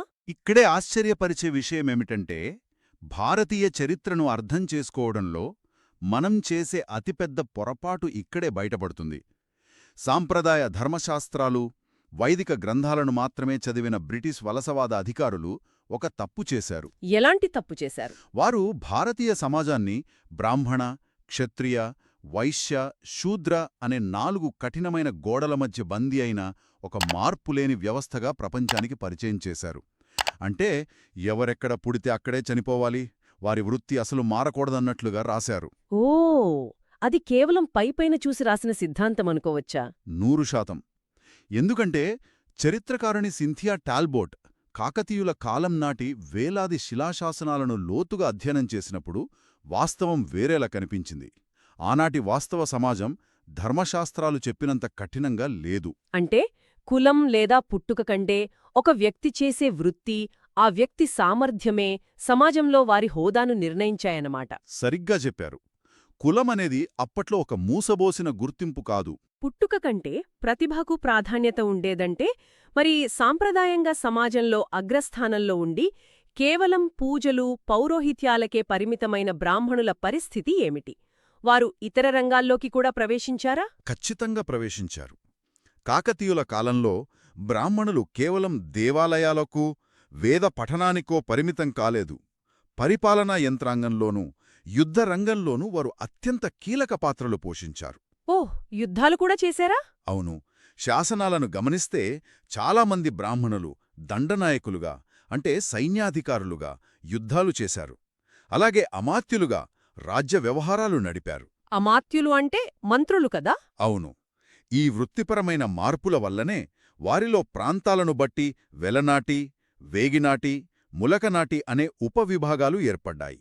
అలాగే వారు చేసే పనిని బట్టి వేదాలు చదివే శ్రోత్రియులు, పరిపాలన చూసుకునే నియోగులు అనే స్పష్టమైన శాఖలు వచ్చాయి. ఇక్కడే అసలు ఆసక్తికరమైన విషయం మొదలవుతుంది. ఎందుకంటే మనం చిన్నప్పటినుంచి విన్నదేమిటంటే రాజ్యం ఏలాలంటే వారు పుట్టుకతో క్షత్రియులై ఉండాలి అన్న కఠినమైన నియమముందని. మరి కాకతీయులసలు సింహాసనం ఎలా అధిష్ఠించాలు? దీన్ని విస్తృత కోణంలో చూస్తే కాకతీయుల చరిత్రలో అత్యంత విప్లవాత్మకమైన అంశమిదే. రాజ్యపాలన అనేది కేవలం క్షత్రియుల సొత్తు అనే భావనకు వారు పూర్తిగా తెరదించారు. అంటే వారు క్షత్రియులు కారా? తొలిదశలో కాకతీయులు తమను తాము ఎలాంటి సంకోచం లేకుండా చతుర్థ కులజులుగా అంటే 4వ వర్ణానికి చెందిన శూద్రులుగా శాసనాల్లో గర్వంగా ప్రకటించుకున్నారు. వారు చోళులు, చాళుక్యుల మాదిరిగా తొలి రోజుల్లోనే తాము క్షత్రియులం అని ఎక్కడా చెప్పుకోలేదు. చాలా ఆసక్తికరం. మరి వారు ఎప్పుడు క్షత్రియులుగా మారారు? ఎప్పుడైతే గణపతిదేవుని కాలం నాటికి వారు విశాలమైన సామ్రాజ్యాన్ని స్థాపించి తిరుగులేని శక్తిగా ఎదిగారో అప్పుడు సమాజం వారిని చూసే దృష్టి మారింది. విద్యానాథుడులాంటి ఆస్థాన కవులు ప్రతాపరుద్రుని వంశాన్ని సూర్యవంశ, చంద్రవంశ క్షత్రియులుగా వర్ణించడం ప్రారంభించారు. ఒక సామాన్య శూద్ర నేపథ్యం నుంచి వచ్చి ఒక విశాల సామ్రాజ్యానికి అధిపతులై ఆ తర్వాత క్షత్రియులుగా కీర్తించబడటమనేది ఆనాటి సోషల్ మొబిలిటీకి అంటే సామాజిక చలనశీలతకు ఒక సజీవ సాక్ష్యం. ఖచ్చితంగా. ఎవరైనా సరే అపారమైన సైనిక సామర్థ్యం, నాయకత్వ లక్షణాలు ఉంటే పాలకులవ్వచ్చని వారు నిరూపించారు. అంటే పుట్టుకతో సంబంధం లేకుండా చేతిలో కత్తిపట్టి రాజ్యాన్ని రక్షించే సత్తా ఉంటే చాలన్మాట. దీన్నే ఆధారాల్లో నాయక హోదా అని పేర్కొన్నారు కదా? అవునవును.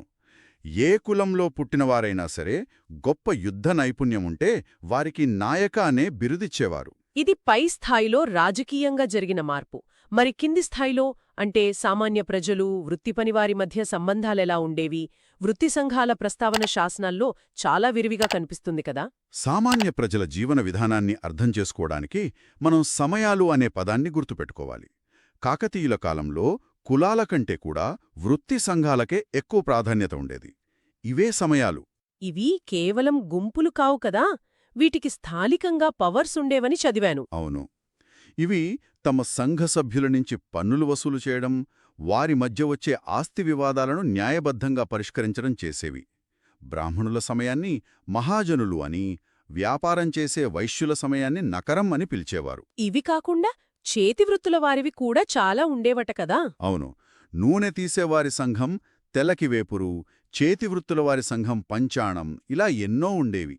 10వ, 11వ శతాబ్దాల నాటికే 18 రకాల వృత్తి సంఘాలు ఉండేవని అష్టాదశ సమయాల ప్రస్తావన ద్వారా మనకు తెలుస్తోంది. ఒక ఊరి వ్యవహారాలు చూసుకోవడానికి ఊరు సమయం, కొన్ని ఊర్ల కలయికను చూసుకోవడానికి స్థల సమయం కూడా ఉండేవి కదా?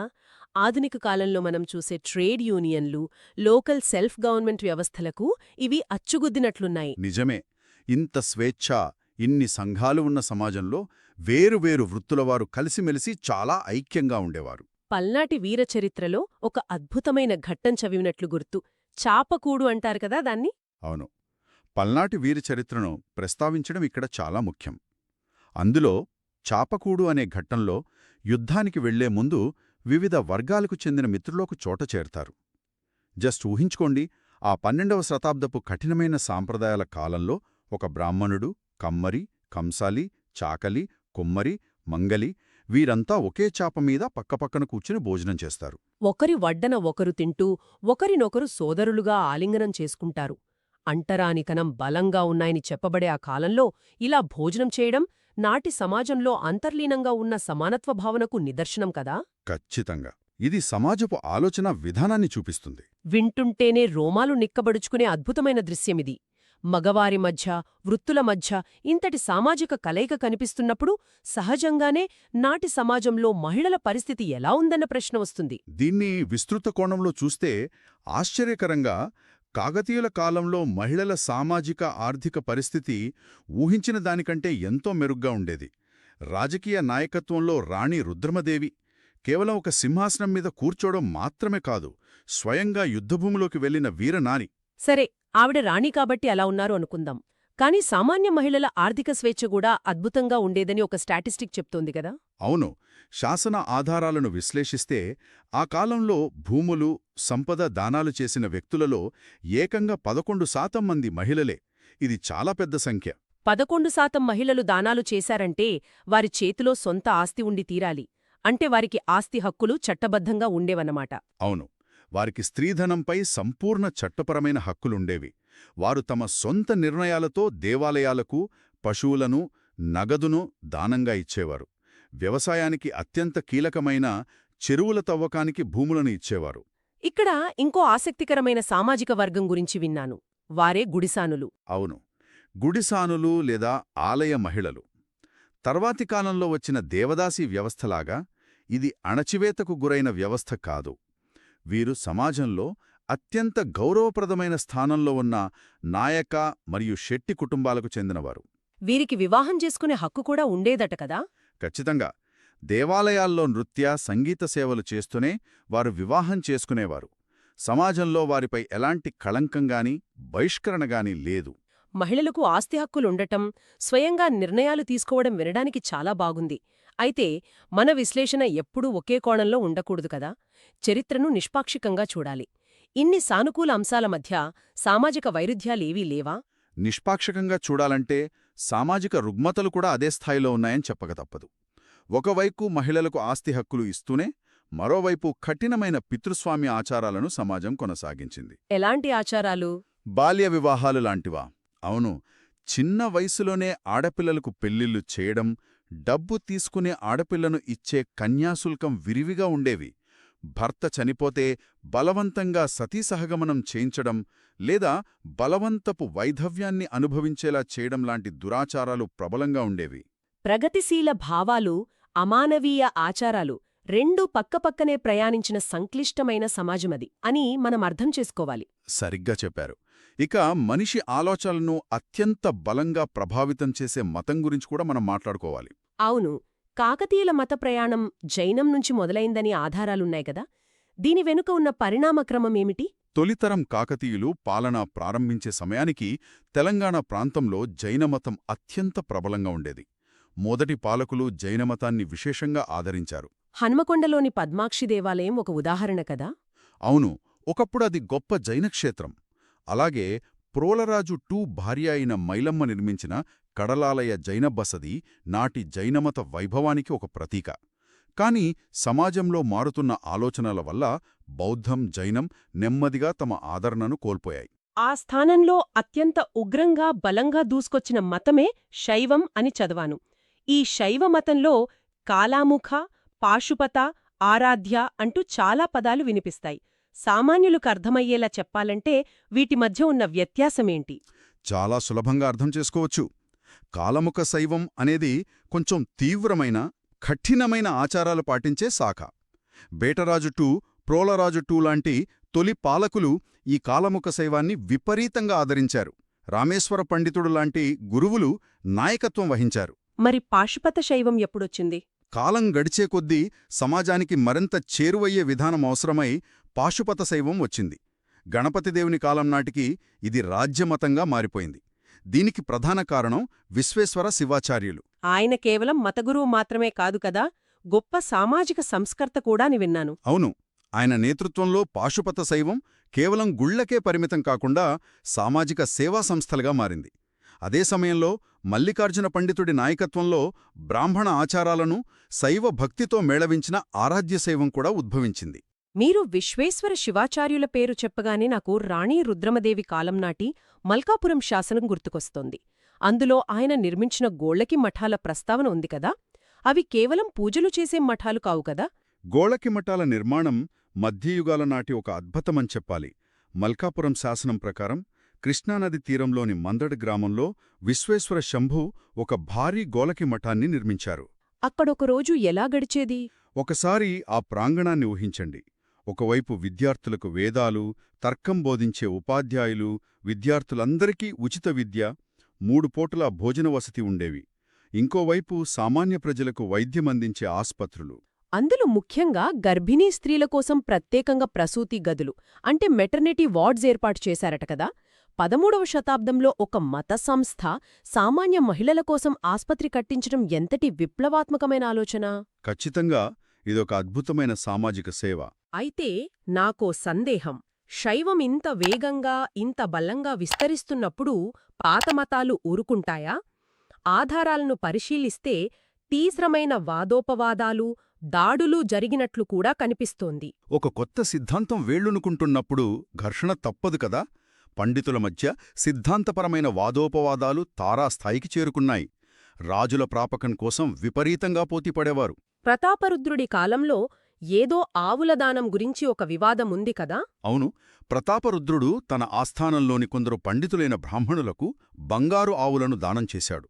ఆ దానం దక్కని ఒక వర్గంవారు ఎంతగా రగిలిపోయారంటే సామాన్యులను రెచ్చగొట్టి చనిపోయిన ఆవుల కళేవలాలను తీసుకొచ్చి ఆందోళన చేయించారు. ఇది కేవలం ఆస్తి కోసం కాదు, మతపరమైన ఆధిపత్యం కోసం జరిగిన పోరు అని స్పష్టమవుతోంది.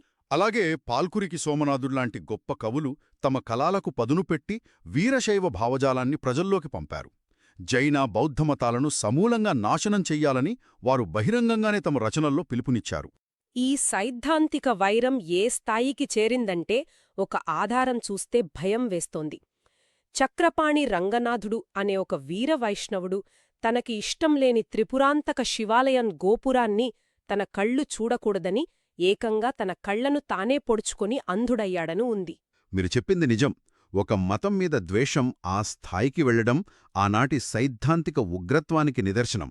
వాస్తవానికి మనమిందాక గొప్పగా మాట్లాడుకున్న పల్నాటి వీరచరిత్ర కథ కూడా అంతర్లీనంగా ఒక మత ఘర్షణే. బ్రహ్మనాయుడికి నాయకురాలు నాగమ్మకు మధ్య కదా? అవును, వీరవైష్ణవులకు మరియు శైవమతస్థులకు మధ్య జరిగిన ఒక రక్తపాత సంఘర్షణ అది. అయితే ఈ తీవ్రత ఇలాగే కొనసాగుతే సమాజం నాశనమవుతుందని గ్రహించిన కొందరు మహాకవులు శాంతిమంత్రం పఠించారు. అందులో ముఖ్యులు తిక్కన సోమయాజి కదా? ఆయన హరిహరతత్వమును బోధించారు. అవును, శివుడు కేశవుడు ఇద్దరూ వేరుకారు అని బోధించి మత సామరస్యాన్ని పెంపొందించడానికి విశేష కృషి చేశారు. కాకతీయ పాలకులు కూడా ఈ మత సహనాన్నే పాటించి వైష్ణవ ఆలయాలక్కూడా దానాలు చేశారు. గణపతిదేవుడు మోటుపల్లిలో ఒక గొప్ప దేవాలయాన్ని నిర్మించాడు. రుద్రదేవుడు హనుమకొండలో ఆలయం కట్టాడు. ఇక్కడే నాకు చిక్కు ప్రశ్న ఎదురవుతోంది. కాకతీయులు దాదాపు 150 ఏళ్లకు పైగా సువిశాలమైన సామ్రాజ్యాన్ని పాలించారు కదా? ఇన్ని మతాలు, ఇన్ని ఆలయాలు ఉన్న ఆ కాలంలో రాజవంశీయులు స్వయంగా ఇచ్చిన మతపరమైన దానాల శాసనాలు కేవలం 26 మాత్రమేనని విన్నాను. ఇది చాలా తక్కువ సంఖ్య కదా? ఇది నిజంగా ఒక ముఖ్యమైన ప్రశ్నను లేవనెత్తుతుంది. వందలాది దేవాలయాలు నిర్మించబడిన కాలంలో పాలకుల దానశాసనాలు కేవలం 26 మాత్రమే ఎందుకున్నాయంటే కాకతీయులు రాజ్యాధికారానికి మతాన్ని కేంద్రబిందువుగా చేసుకోలేదు. అంటే మతమనేది వారికి కేవలం ఒక సాధనం మాత్రమేనా? అవును, రాజ్యాధికారాన్ని నిలబెట్టుకోవడానికి, రాజ్యానికి పొలిటికల్ లెజిటిమేషన్ అంటే చట్టబద్ధత సాధించడానికి వారు మతాన్ని ఒక ఆయుధంగా వాడుకున్నారు. ఎక్కడైనా తిరుగుబాటు వస్తే అక్కడ ఒక గుడి కట్టి స్థానిక మత గురువులకు దానాలిచ్చి ప్రజలను శాంతింపచేసేవారు. మతాన్ని గౌరవిస్తూనే అది తమ పరిపాలనలు శాసించకుండా చూసుకోవడం వారి అద్భుతమైన రాజకీయ చతురత అని చెప్పాలి. ఇక మనం ఈ సుదీర్ఘ చర్చ చివరి అంకానికి వచ్చాం. ఇవన్నీ ఒక గాటిన కట్టి చూస్తే కాకతీయుల సమాజం కఠినమైనదా లేక సరళమైనదా అని అడిగితే మన సమాధానమేంటి? ఎలాంటి సందేహం లేకుండా చెప్పొచ్చు, కాకతీయుల సమాజం అత్యంత గతిశీలమైనది. మారుతున్న కాలానికనుగుణంగా ప్రవహించే నీరులాంటిది. ఈ మార్పుకు ప్రధాన ఉత్ప్రేరకం వారి సైనిక విధానం. సైన్యంలోకి సామాన్యులను రిక్రూట్ చేసుకోవడం గురించి చెప్తున్నారా? అవును, అప్పటి వరకు పొలాల్లో పనిచేసుకునే రైతులను, సామాన్యులను సైన్యంలోకి తీసుకుని యుద్ధవిద్యలు నేర్పారు. దీనివల్ల సమాజంలో ఒక కొత్త యోధుల వర్గం పుట్టుకొచ్చింది. ఇది కింది స్థాయిలో ఉన్న వారిని సామాజికంగా పైస్థాయికి చేర్చింది. సైన్యంలోకి తీసుకోవడమే కాకుండా భూ పంపిణీ విషయంలో కూడా వారు సాహసం చేశారు కదా. అప్పటివరకు కేవలం కొద్దిమంది భూస్వాముల చేతుల్లోనే ఉన్న భూములను సామాన్యులకు పంచారు. అక్షరాల నిజం.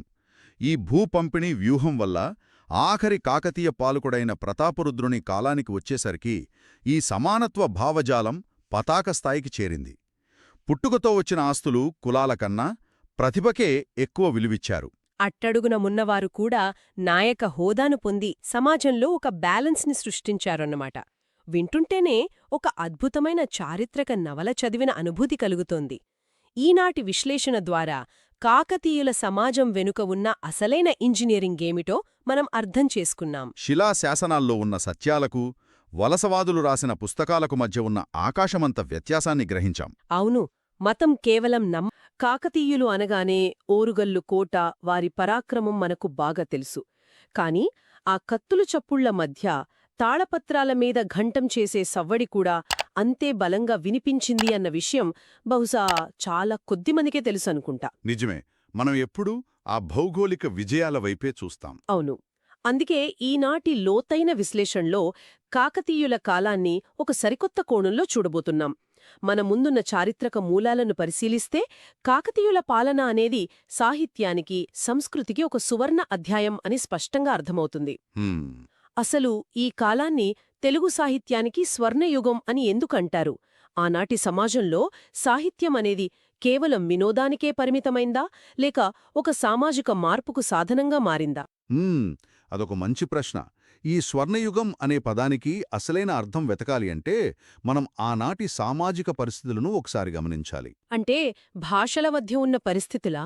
అవును, కాకతీయుల కాలం నాటికి సమాజంలో ఒక ఆసక్తికరమైన పరిణామం జరుగుతోంది.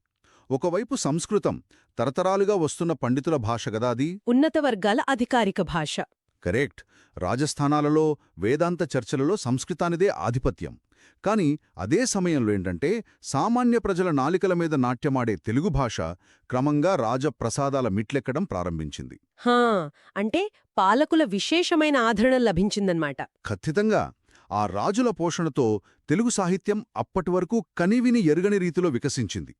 ఈ రెండు భాషలు, ఒకటి ప్రాచీనమైన సంస్కృతం, మరొకటి ప్రజల హృదయాలకు దగ్గరైన తెలుగు, ఈ రెండూ ఏకకాలంలో అత్యున్నత శిఖరాలను చేరుకోవడం వల్లే ఈ కాలాన్ని కాకతీయుల సాహిత్య స్వర్ణయుగంగా పరిగణిస్తాం. సరే, ముందుగా మనం సంస్కృత సాహిత్యం గురించి మాట్లాడుకుందాం. సంస్కృతం అంటే అప్పట్లో విద్యావంతులకు ఒక గీటురాయి లాంటిది కదా. అయితే మన మూలాలలో నన్ను బాగా ఆశ్చర్యపరిచిన ఒక అంశముంది. అదేమిటి? శాసనాలు.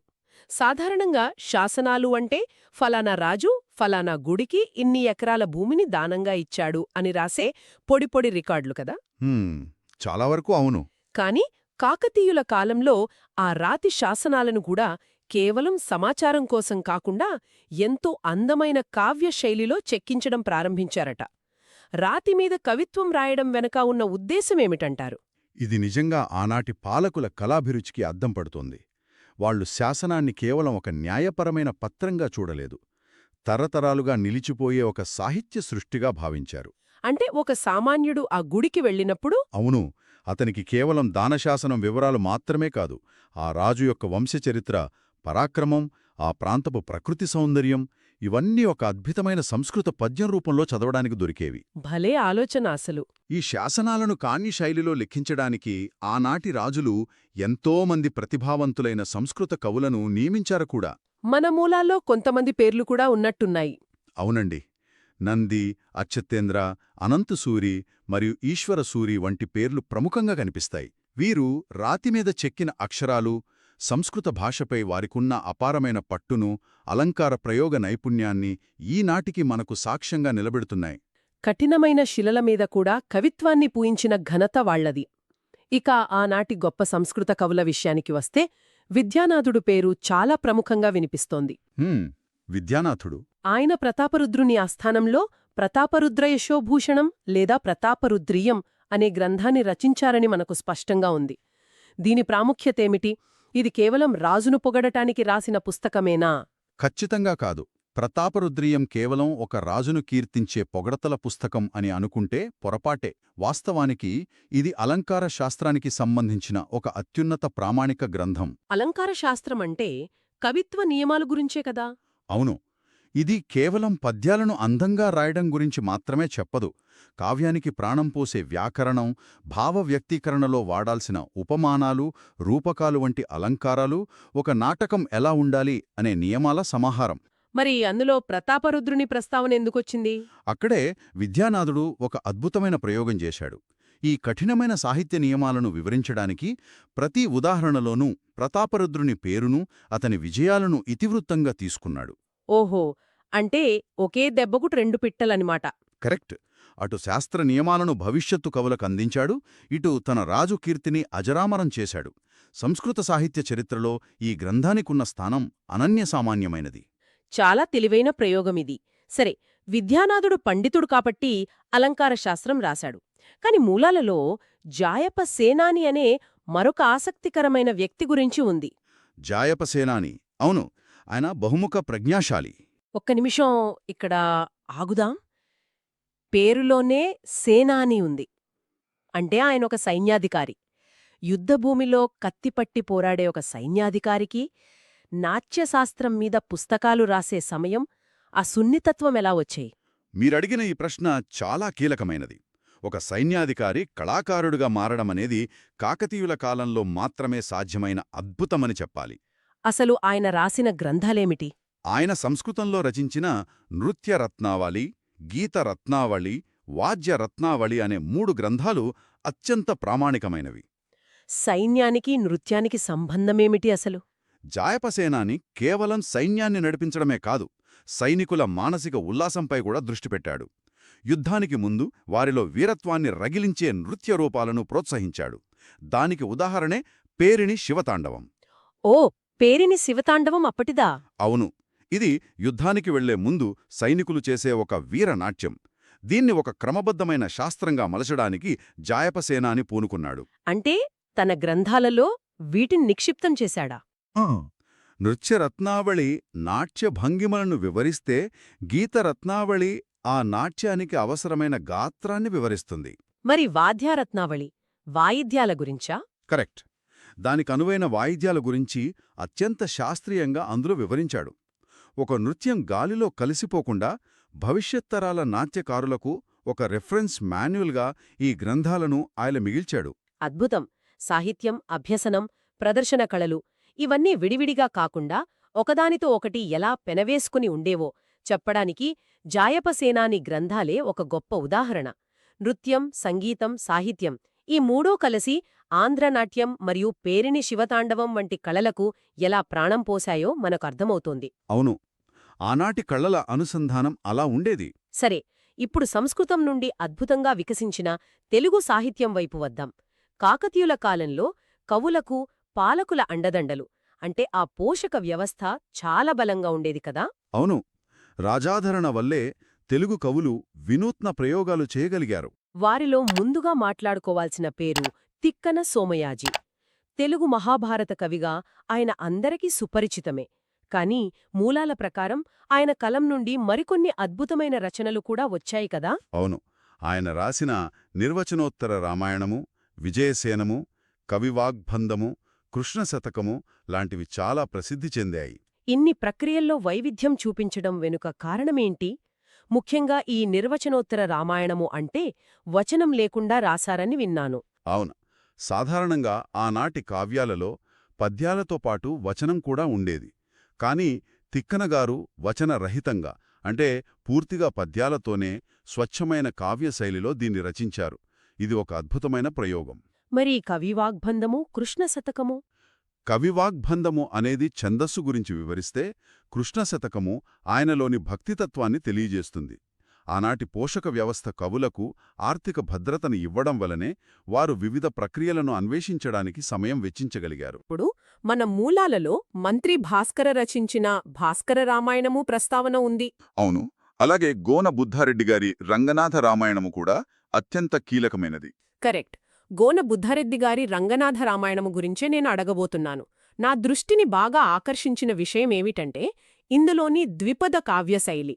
ద్విపద అంటే 2 పాదాలు మాత్రమే ఉండే ఛందస్సు కదా?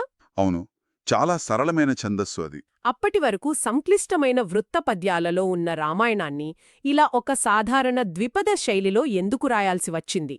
ఇక్కడే మనం సాహిత్య ప్రజాస్వామీకరణ గురించి మాట్లాడుకోవాలి. అంతముందు వరకు జ్ఞానమనేది సంస్కృతం తెలిసిన పండితులకు లేదా కఠినమైన ఛందస్సును అర్థం చేసుకోగల ఉన్నత వర్గాలకు మాత్రమే పరిమితమై ఉండేది. అంటే సామాన్యులకు అర్థమయ్యేది కాదంటారా? అద్భుతం. ద్విపద అనేది పాడుకోవడానికి చాలా సులభమైన శైలి. పల్లెల్లో పొలం పనులు చేసుకునేటప్పుడు కూడా పాడుకోవచ్చు. ఇళ్లల్లో తల్లులు పిల్లలకు జోలపాటలు పాడేటప్పుడు కూడా. అవును, వాల్మీకి రామాయణంలోని మూలకథను తీసుకుని సామాన్యుడి గుండె చప్పుడుకు అనుగుణంగా ఆయన దీన్ని మలిచాడు. సామాన్యులకు రామాయణ విలువలను పంచడానికి ఈ ద్విపద శైలి ఒక శక్తివంతమైన ఆయుధంగా పనిచేసింది. అంటే సాహిత్యం అప్పటివరకు కోటగోడల మధ్య బందీగా ఉంటే గోన బుద్ధారెడ్డి గారు దానికి రెక్కలు తొడిగి సామాన్యుల దగ్గరకు చేర్చారన్నమాట. చాలా చక్కగా చెప్పారు. ఈ క్రమంలోనే మరో ముఖ్యమైన ప్రక్రియను ప్రస్తావించాలి. నన్నెచోడుడు రచించిన కుమార సంభవం. అప్పటివరకు ఉన్న అనువాద పద్ధతులను పక్కన పెట్టి ప్రబంధం అనే ఒక సరికొత్త శైలికి ఆయన బీజాలు వేశారని మన మూలాల్లో ఉంది కదా. అసలు ఈ ప్రబంధ శైలి అంటే ఏమిటి? ప్రఖ్యాత కవి కాళిదాసు రాసిన కథే కుమార సంభవానికి మూలమైనప్పటికీ నన్నెచోడుడు దాని కేవలం అనువదించలేదు. మరి ఏం చేశాడు? ప్రబంధం అనగా ఒక నిర్దిష్టమైన నియమాలతో అష్టాదశ వర్ణనలతో కూడిన ఒక స్వతంత్రమైన కథాకావ్యం. నన్నెచోడుడు శివపార్వతుల కథను తీసుకుని దానికి అచ్చమైన తెలుగుదనం అద్దాడు. తెలుగు నానుడులను ఉపయోగించి ఆనాటి తెలుగువారి జీవన విధానాన్ని అందులో ప్రతిబింబించేలా చేశాడు. ఒక సంస్కృత కథకు అచ్చమైన తెలుగు తాలింపు వేశారన్నమాట. అవును. తర్వాతి కాలంలో ప్రబంధ ప్రక్రియకు అసలైన పునాది ఈ కాకతీయుల కాలంలోనే పడింది. ఇక సాహిత్యం ద్వారా సామాజిక విలువలను పెంపొందించడం గురించి మాట్లాడుకుంటే బద్దెన రచించిన సుమతీ శతకమును ఎలా మర్చిపోగలం? సుమతీ శతకం, అవును. ఇప్పటికే బడిలో పిల్లలకు నేర్పించేదవే కదా.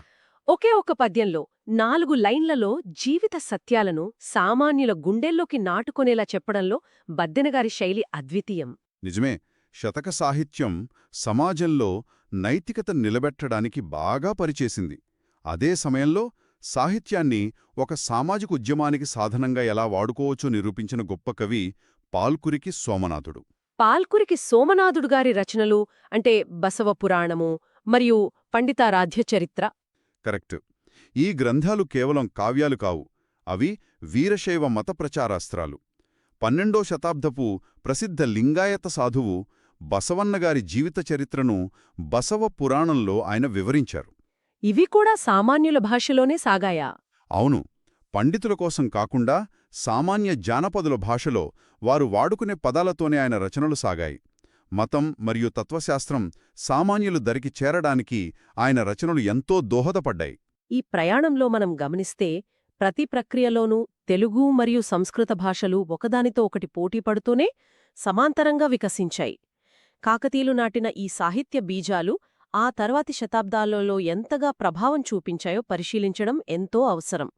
మన మూలాలలో ఈ చారిత్రక క్రమాన్ని స్పష్టం చేసే ఒక పట్టిక కూడా ఉంది. అందులో వివిధ రచయితలు, వారి రచనల సమగ్ర విశ్లేషణ ఉంది. అవును. ఆ పట్టిక చూశారంటే ఆనాటి వారసత్వం ఎలా కొనసాగిందో అర్థమవుతుంది. ముందే మనం మాట్లాడుకున్నట్టు విద్యానాథుని ప్రతాపోరుద్రియం ఒక గొప్ప ఇతిహాస కావ్యం కదా. అవును. ఆ తర్వాత కాలానికొస్తే విజయనగర సామ్రాజ్యంలో అల్లసాని పెద్దన్న రచించిన మనుచరిత్రం అందులో ఉంది. ఇది 14వ శతాబ్దపు రాజు మనుమ యొక్క జీవిత చరిత్ర. అవును. అలాగే శ్రీనాథుడు రచించిన హరికథా సారము, ఇది అనేక కథలు మరియు నైతిక పాఠాల అద్భుత సమాహారం. ఇంకో ముఖ్యమైన ప్రబంధం నందితిమ్మన రచించిన పారిజాతాపహరణం. పారిజాత వృక్షాన్ని అపహరించిన ఇతివృత్తంతో కూడిన ఇతిహాస కావ్యమిది. అవును. ఇక తంజావూరు నాయకరాజుల కాలానికొస్తే రఘునాథ నాయకుడు రచించిన ప్రభావతి ప్రద్యుమ్నము అనే నాటకం కూడా ఆ పట్టికలో ఉంది. యువరాణి ప్రభావతి మరియు యువరాజు ప్రద్యుమ్నుల మధ్య ఉన్న ప్రేమకథ ఇది. ఈ పట్టికలో పాల్కురికి సోమనాథుని బసవ పురాణము, గోన బుద్ధారెడ్డిగారి రంగనాథ రామాయణం కూడా మళ్లీ ప్రస్తావించబడ్డాయి కదా. కరెక్ట్. ఇవన్నీ గమనిస్తే కాకతీయులు మొదలుపెట్టిన సాహిత్య యజ్ఞం 100 ఏళ్లపాటు నిరవధికంగా కొనసాగి దక్షిణ భారతదేశంలో ఒక సుసంపన్నమైన సాహిత్య సంప్రదాయానికి ఎలా దారితీసిందో మనం అర్థం చేసుకోవచ్చు. అక్షరాలతో వాళ్లు కట్టిన కోటలు రాతి కోటల కంటే బలంగా నిలబడ్డాయి అనడంలో ఎలాంటి సందేహం లేదు. ఖచ్చితంగా. ఈనాటి విశ్లేషణ ద్వారా కాకతీయుల నాటి ఈ విస్తృతమైన సాహిత్యం తర్వాతి కాలంలో తెలుగు సంస్కృతిని ఏ విధంగా తీర్చిదిద్దిందో ఎంతో స్పష్టంగా తెలుసుకున్నాం. పండితుల భాషగా ఉన్న సంస్కృతాన్ని శాసనాల ద్వారా కావ్యరూపంలోకి తేవడం ఒక ఎత్తైతే, ద్విపదలు, శతకాల ద్వారా తెలుగు సాహిత్యాన్ని సామాన్యుల గుడిసెల వరకు చేర్చడం మరొక ఎత్తు. దక్షిణ భారత సాహిత్య సంప్రదాయాలపై ఈ స్వర్ణయుగం యొక్క దీర్ఘకాలిక ప్రభావం ఎంతో ఉంది. నిజమే. ముఖ్యంగా సాహిత్యం, సంగీతం, నాట్యం ఒకదానితో ఒకటి అనుసంధానమై ఉండటం. సరే, మనం ముగించే ముందు ఒక ఆలోచనను మీ ముందుంచాలనుకుంటున్నాను. కేవలం రాజాస్థానాలకే పరిమితమైన సంస్కృత కావ్యాల నుండి ద్విపద వంటి సులభమైన శైలిలో రామాయణం సామాన్యులకు చేరువ కావడం అనేది ఆనాటి సమాజంలో ఎంతటి మార్పు తెచ్చుంటుందో కదా. చాలా పెద్ద మార్పు. భాష కఠినంగా ఉండి జ్ఞానం కొందరికే పరిమితమైన స్థితి నుండి అది సరళంగా మారి సమాజం మొత్తానికి పంచబడినప్పుడు ఆ మార్పు ఆనాటి ప్రజల ఆలోచనా విధానాన్ని, జ్ఞాన బదిలీని ఇంకెంత లోతుగా ప్రభావితం చేసింటుందో కదా. సరిగ్గా 800 ఏళ్ల క్రితం ఎలాంటి ఆధునిక యంత్రాలు లేని కాలంలో వరుసగా వచ్చే భారీ భూకంపాలను సైతం తట్టుకునే కట్టడాలను అసలు ఎలా నిర్మించారు? నీటిమీద తేలియాడే ఇటుకల టెక్నాలజీ ఏంటి? ఈరోజు మనం కాకతీయుల కళ, వాస్తుశిల్పం గురించి ఒక డీప్ డైవ్ చేయబోతున్నాం. అవును, ఈ చారిత్రక ఆధారాలను ఒక విశ్లేషణాత్మక కోణంలో చూస్తే కనుక మనకు ఎన్నో ఆశ్చర్యకరమైన నిజాలు తెలుస్తాయి. ముఖ్యంగా యూపీఎస్సీ లేదా టీజీపీఎస్సీ లాంటి అత్యున్నత పోటీ పరీక్షలకు సిద్ధమయ్యే అభ్యర్థులకు ఈ సమాచారం ఒక రకంగా చెప్పాలంటే బంగారుగని లాంటిది. నిజమే, అందులో చాలా వివరాలుంటాయి కదా. అవునండి. ఎందుకంటే ప్రశ్నలు కేవలం ఎవరు కట్టారు అని కాకుండా ఎలా కట్టారు, ఎందుకు కట్టారు అనే లోతైన కాన్సెప్టుల మీద అడుగుతున్నారు. కాకతీయుల కాలం నాటి ఇంజనీరింగ్, వారి సామాజిక దృక్పథం ఒకదానితో ఒకటి ఎంత బలంగా ముడిపడి ఉన్నాయో మనం అకడమిక్ స్థాయిలో అర్థం చేసుకోవాలి. అయితే ముందుగా వారి చారిత్రక నేపథ్యం గురించి చూద్దాం. రాష్ట్రకూటులు ఇంకా కళ్యాణ చాళుక్యుల సామంతులుగా ఉండి ఆ తర్వాత కాకతీయులు స్వతంత్ర పాలకులుగా తెరపైకి వచ్చారు. కరెక్ట్. ప్రస్తుత తెలంగాణ ప్రాంతంలో మొట్టమొదటి అతిపెద్ద సామ్రాజ్యాన్ని స్థాపించడం మాత్రమే కాదు, భౌగోళికంగా విడిపోయున్న తెలుగు మాట్లాడే ప్రజలందర్నీ ఒకే గుడుగు కిందుకు తెచ్చిన ఘనత కూడా వారిదే. ఆ రాజకీయ ఏకీకరణ ఒకెత్తైతే వారు సృష్టించిన వాస్తుశిల్పం మరే ఎత్తు. అసలు ఇక్కడేనండి సృజనాత్మకత దాగే ఉంది. వాస్తుశిల్పం విషయానికొస్తే వారు సాంప్రదాయంగా వస్తున్న ఏదో ఒకే శైలికి కట్టుబడి ఉండలేదు. అంటే కొత్త శైలిని కనిపెట్టారా? ఏంటంటే ఉత్తర భారతదేశంలో బాగా ప్రాచుర్యంలో ఉన్న నగర భూమిజ శైలిని, అలాగే దక్షిణ భారతదేశానికి చెందిన ద్రావిడ శైలిని తీసుకుని ఆ రెండింటినీ అత్యంత శాస్త్రీయంగా మిక్స్ చేశారు. అలా పుట్టిందే వేసర శైలి. వేసర శైలి. ఒక్క నిమిషం. ఆర్కిటెక్చర్ గురించి పెద్దగా అవగాహన లేనివాళ్ల కోసం కొంచెం విడమర్చి చెబుతారా? ఈ నగర శైలికి, ద్రావిడ శైలికి భౌతికంగా కనిపించే ప్రధానమైన తేడా ఏంటి? చాలా మంచి ప్రశ్న. చూడండి, నగర శైలి అంటే గుడి పైభాగంలో ఉండే విమానం లేదా శిఖరం ఒక తేనెతుట్టే ఆకారంలో ఆకాశం వైపు వెళ్తుంది. ఇది ఉత్తర భారతదేశంలో కనిపిస్తుంది. అదే మన ద్రావిడ శైలిని తీసుకుంటే అది పిరమిడ్ ఆకారంలో మెట్లుమెట్లుగా పైకి వెళ్తుంది. ఓహో, అంటే బేస్ ఒకలా టాప్ ఒకలా ఉంటుందా? అదే ఇక్కడ పాయింట్. కాకతీయులేం చేశారంటే గుడి కింది భాగం, పునాదులు, స్తంభాల నిర్మాణంలో ద్రావిడ శైలిలోని దృఢమైన పద్ధతులను తీసుకున్నారు. కాని పైకప్పు లేదా శిఖరం నిర్మాణంలోకొచ్చేసరికి నగర శైలిలోని వంపులను, భూమిజ విధానంలోని నక్షత్రాకారపు డిజైన్లను సమన్వయం చేశారు. అంటే బేస్ అంతా సౌత్ ఇండియన్ స్టైల్, టాప్ అంతా నార్త్ ఇండియన్ స్టైల్ అన్నమాట. వినడానికి ఆసక్తికరంగా ఉంది. ఈ వేసర శైలితో పాటు కాకతీయులు అనగానే వెంటనే గుర్తొచ్చే మరో పదం త్రికూట నమూనా. అవును, త్రికూట మోడల్. ఈ నిర్మాణ విధానం వెనుకున్న ఉద్దేశం ఏంటి? ఒకే ప్రాంగణంలో 3 గుడులు ఎందుకు? ఈ త్రికూట మోడల్ కాకతీయుల ఆధ్యాత్మిక మరియు వాస్తుశిల్ప ఆలోచనలకు అద్దం పడుతుంది. ఒకే ఉమ్మడి వేదికపై శివుడు, విష్ణువు మరియు సూర్యభగవానుడికి త్రికోణాకారంలో గుడులు నిర్మించే విధానమిది. మధ్యలో ఒక ఉమ్మడి మండపం ఉంటుంది. 3 దేవుళ్ళు. అయితే ఇక్కడ గమనించాల్సిన ఒక కీలకమైన ఖగోళ అంశం ఉంది. వారు శివాలయాన్ని ఖచ్చితంగా తూర్పుముఖంగానే నిర్మించేవారు. మిగతా 2 గుడులను దక్షిణ, పడమర ముఖాలుగా నిర్మించేవారు. ఎందుకని? శివుడికి ఎందుకు ఆ తూర్పు దిశను కేటాయించారు? తూర్పుముఖంగా శివాలయాన్ని నిర్మించడం వల్ల ఉదయం సూర్యుడు ఉదయించగానే ఆ తొలి సూర్యకిరణాలు ఎలాంటి అడ్డంకులు లేకుండా నేరుగా వెళ్లి గర్భగుడిలోని శివలింగంపై పడేలా డిజైన్ చేశారు. వావ్! 100 ఏళ్ల క్రితమే సూర్యరశ్మి కోణాలను అంత ఖచ్చితంగా లెక్కించారన్నమాట. అవును. ఆ నైపుణ్యానికి సజీవ సాక్ష్యంగా నిలిచే ముఖ్యమైన కట్టడాల గురించి ఇప్పుడు విశ్లేషిద్దాం. ఈ పరిశోధనా పత్రాల ప్రకారం ముందుగా క్రీస్తు శకం 1163లో నిర్మితమైన ప్రసిద్ధ 1000 స్తంభాల గుడి గురించి తెలుసుకోవాలి. క్రీస్తు శకం 1163, కరెక్ట్. దీనిని మొదటి ప్రతాపరుద్రుడుగా పిలువబడే రుద్రదేవుడు హనుమకండలో నిర్మించాడు కదా, అందుకే దీనికి రుద్రేశ్వరస్వామి దేవాలయమని కూడా పేరు. అవునండి. 1000 స్తంభాల గుడి అనేది కాకతీయుల త్రికూట నమూనాకు మొట్టమొదటి అత్యుత్తమ ఉదాహరణ. ఆ తర్వాత 13వ శతాబ్దంలో గణపతిదేవుడు మరియు రుద్రమదేవి పాలనాకాలంలో నిర్మించిన ఓరుగల్లు అంటే వరంగల్ కోట నిర్మాణ దశలను కూడా మనం విశ్లేషించాలి. వరంగల్ కోట అనగానే నాకు గుర్తొచ్చేది ఆ 3 పొరల రక్షణ వ్యవస్థ. ఖచ్చితంగా. అది కేవలం రాజభవనం కాదు, అద్భుతమైన డిఫెన్స్ మెకానిజం. ముందుగా 10 అడుగుల ఎత్తున్న భారీ మట్టికోటను కట్టారు. ఆపై అత్యంత పటిష్టమైన రాతికోటను నిర్మించారు. ఆ రాతికోట ఎంత దృఢంగా ఉండేదంటే దాన్ని కంచుకోట అని కూడా పిలిచేవారు. కానీ ఈ పత్రాల్లో నేను గమనించిన ఒక విషయం ఏంటంటే, ఈ వరంగల్ కోట లోపల ఉన్న స్వయంభునాథ ఆలయం కాలక్రమంలో ముస్లింల దాడుల సమయంలో పూర్తిగా ధ్వంసమైంది కదా? నిజమే. ఆ నాశనమైన శిథిలాల మధ్య కూడా నేటికీ నిలబడి ఉన్నది ఆ కాకతీయ తోరణం మాత్రమే. 12వ శతాబ్దంలో రుద్రమదేవి తండ్రి గణపతిదేవుడు ఈ కీర్తి తోరణాలను నిర్మించాడు. ఈ తోరణాల నిర్మాణ శైలి గురించి ఇక్కడ ఒక ఆసక్తికరమైన పోలిక ఇచ్చారు. అవును, మధ్యప్రదేశ్లోని బౌద్ధమతానికి చెందిన సాంచీ స్తూపం తోరణాలను ఇవి పోలి ఉంటాయి. వివిధ సంస్కృతుల కళలను వారు ఎంతలా ఆదరించారో ఇది తెలియజేస్తుంది. ఈనాటి తెలంగాణ రాష్ట్ర అధికారిక చిహ్నంగా ఈ కాకతీయ తోరణమే ఉండటం విశేషం. ఇక మనం అత్యంత సుదీర్ఘంగా చర్చించుకోవాల్సిన కట్టడం రామప్ప దేవాలయం. ఇది ములుగు జిల్లా పాలంపేటలోని అతుకూరు ప్రావిన్స్లో ఉన్న రణుకుడే వద్ద ఉంది. కరెక్ట్. నన్ను ఆశ్చర్యపరిచిన విషయం దీనికి పట్టిన సమయం. క్రీస్తుశకం 1173లో మొదలై 40 ఏళ్లపాటు సాగి 1213లో పూర్తయింది.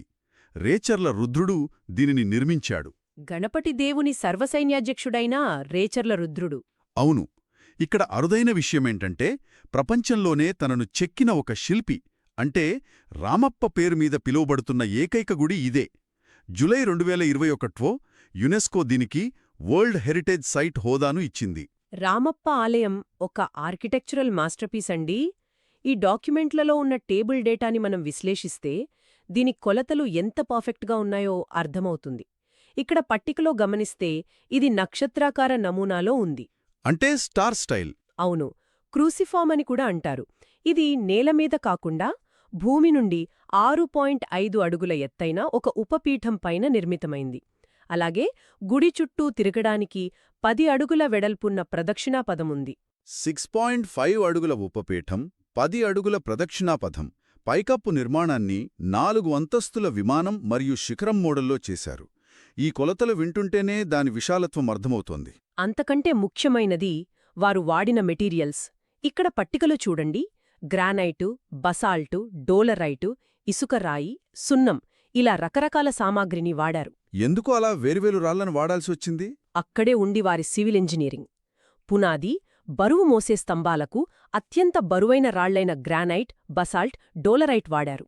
గుడిగోడలకు వచ్చేసరికి ఎర్రటి ఇసుకరాయి వాడారు. శిల్పాలు చెక్కడానికి ఈజీగా ఉంటుందనా? అవును, శాండ్స్టోన్ మీద శిల్పాలు చెక్కడం సులువు, బరువు కూడా తక్కువ. ఇక పైకప్పు లేదా సూపర్ స్ట్రక్చర్స్ కోసం అత్యంత తేలికైన సున్నం మరియు తేలియాడే ఇటుకలను ఉపయోగించారు. బరువును కింద నుండి పైకి వెళ్లే కొద్దీ తగ్గించుకుంటూ వెళ్లారు. అద్భుతం. కాని ఇక్కడే నాకు పెద్ద సందేహం కలుగుతోంది. ఇన్ని వందల ఏళ్లుగా ఇన్ని భారీ భూకంపాలను ఈ గుడులు ఎలా తట్టుకున్నాయి? ఇక్కడే మనం 3 అద్భుతమైన తాకతీయ ఇంజనీరింగ్ టెక్నిక్స్ గురించి చాలా డీప్గా మాట్లాడుకోవాలి. అందులో మొదటిది శాండ్ బాక్స్ టెక్నాలజీ. సాధారణంగా పునాదులు రాళ్ళు లేదా కాంక్రీట్ వేసి కడతాం కదా. అవును. కాని వాళ్లు పునాది కోసం 3 మీటర్ల లోతు గుంత తవ్వి అందులో కేవలం ఇసుకను నింపేవారు. ఒక్క నిమిషం. 3 మీటర్ల లోతు గుంతలో కేవలం ఇసుక? ఇసుక అస్థిరమైనది కదా, దానిపైన రాతిగుడి ఎలా నిలబడుతుంది? అదే వారి టెక్నిక్. కేవలం ఇసుక మాత్రమే కాదు, అందులో గ్రానైట్ పొడి, బెల్లం మరియు కరక్కాయల మిశ్రమాన్ని కలిపేవారు.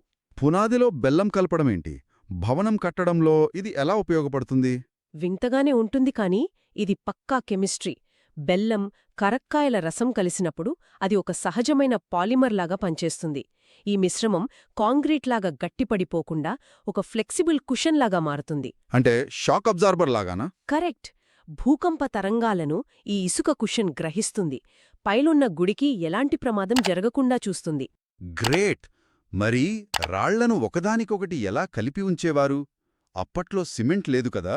అక్కడే వారు వాడిన రెండవ టెక్నిక్ ఐరన్ డోవెల్స్ టెక్నాలజీ. రాళ్లను పేర్చినప్పుడు వాటి మధ్య రంధ్రాలు చేసి అందులో కరిగించిన ఇనుమును పోసేవారు. కరిగించిన ఇనుమా?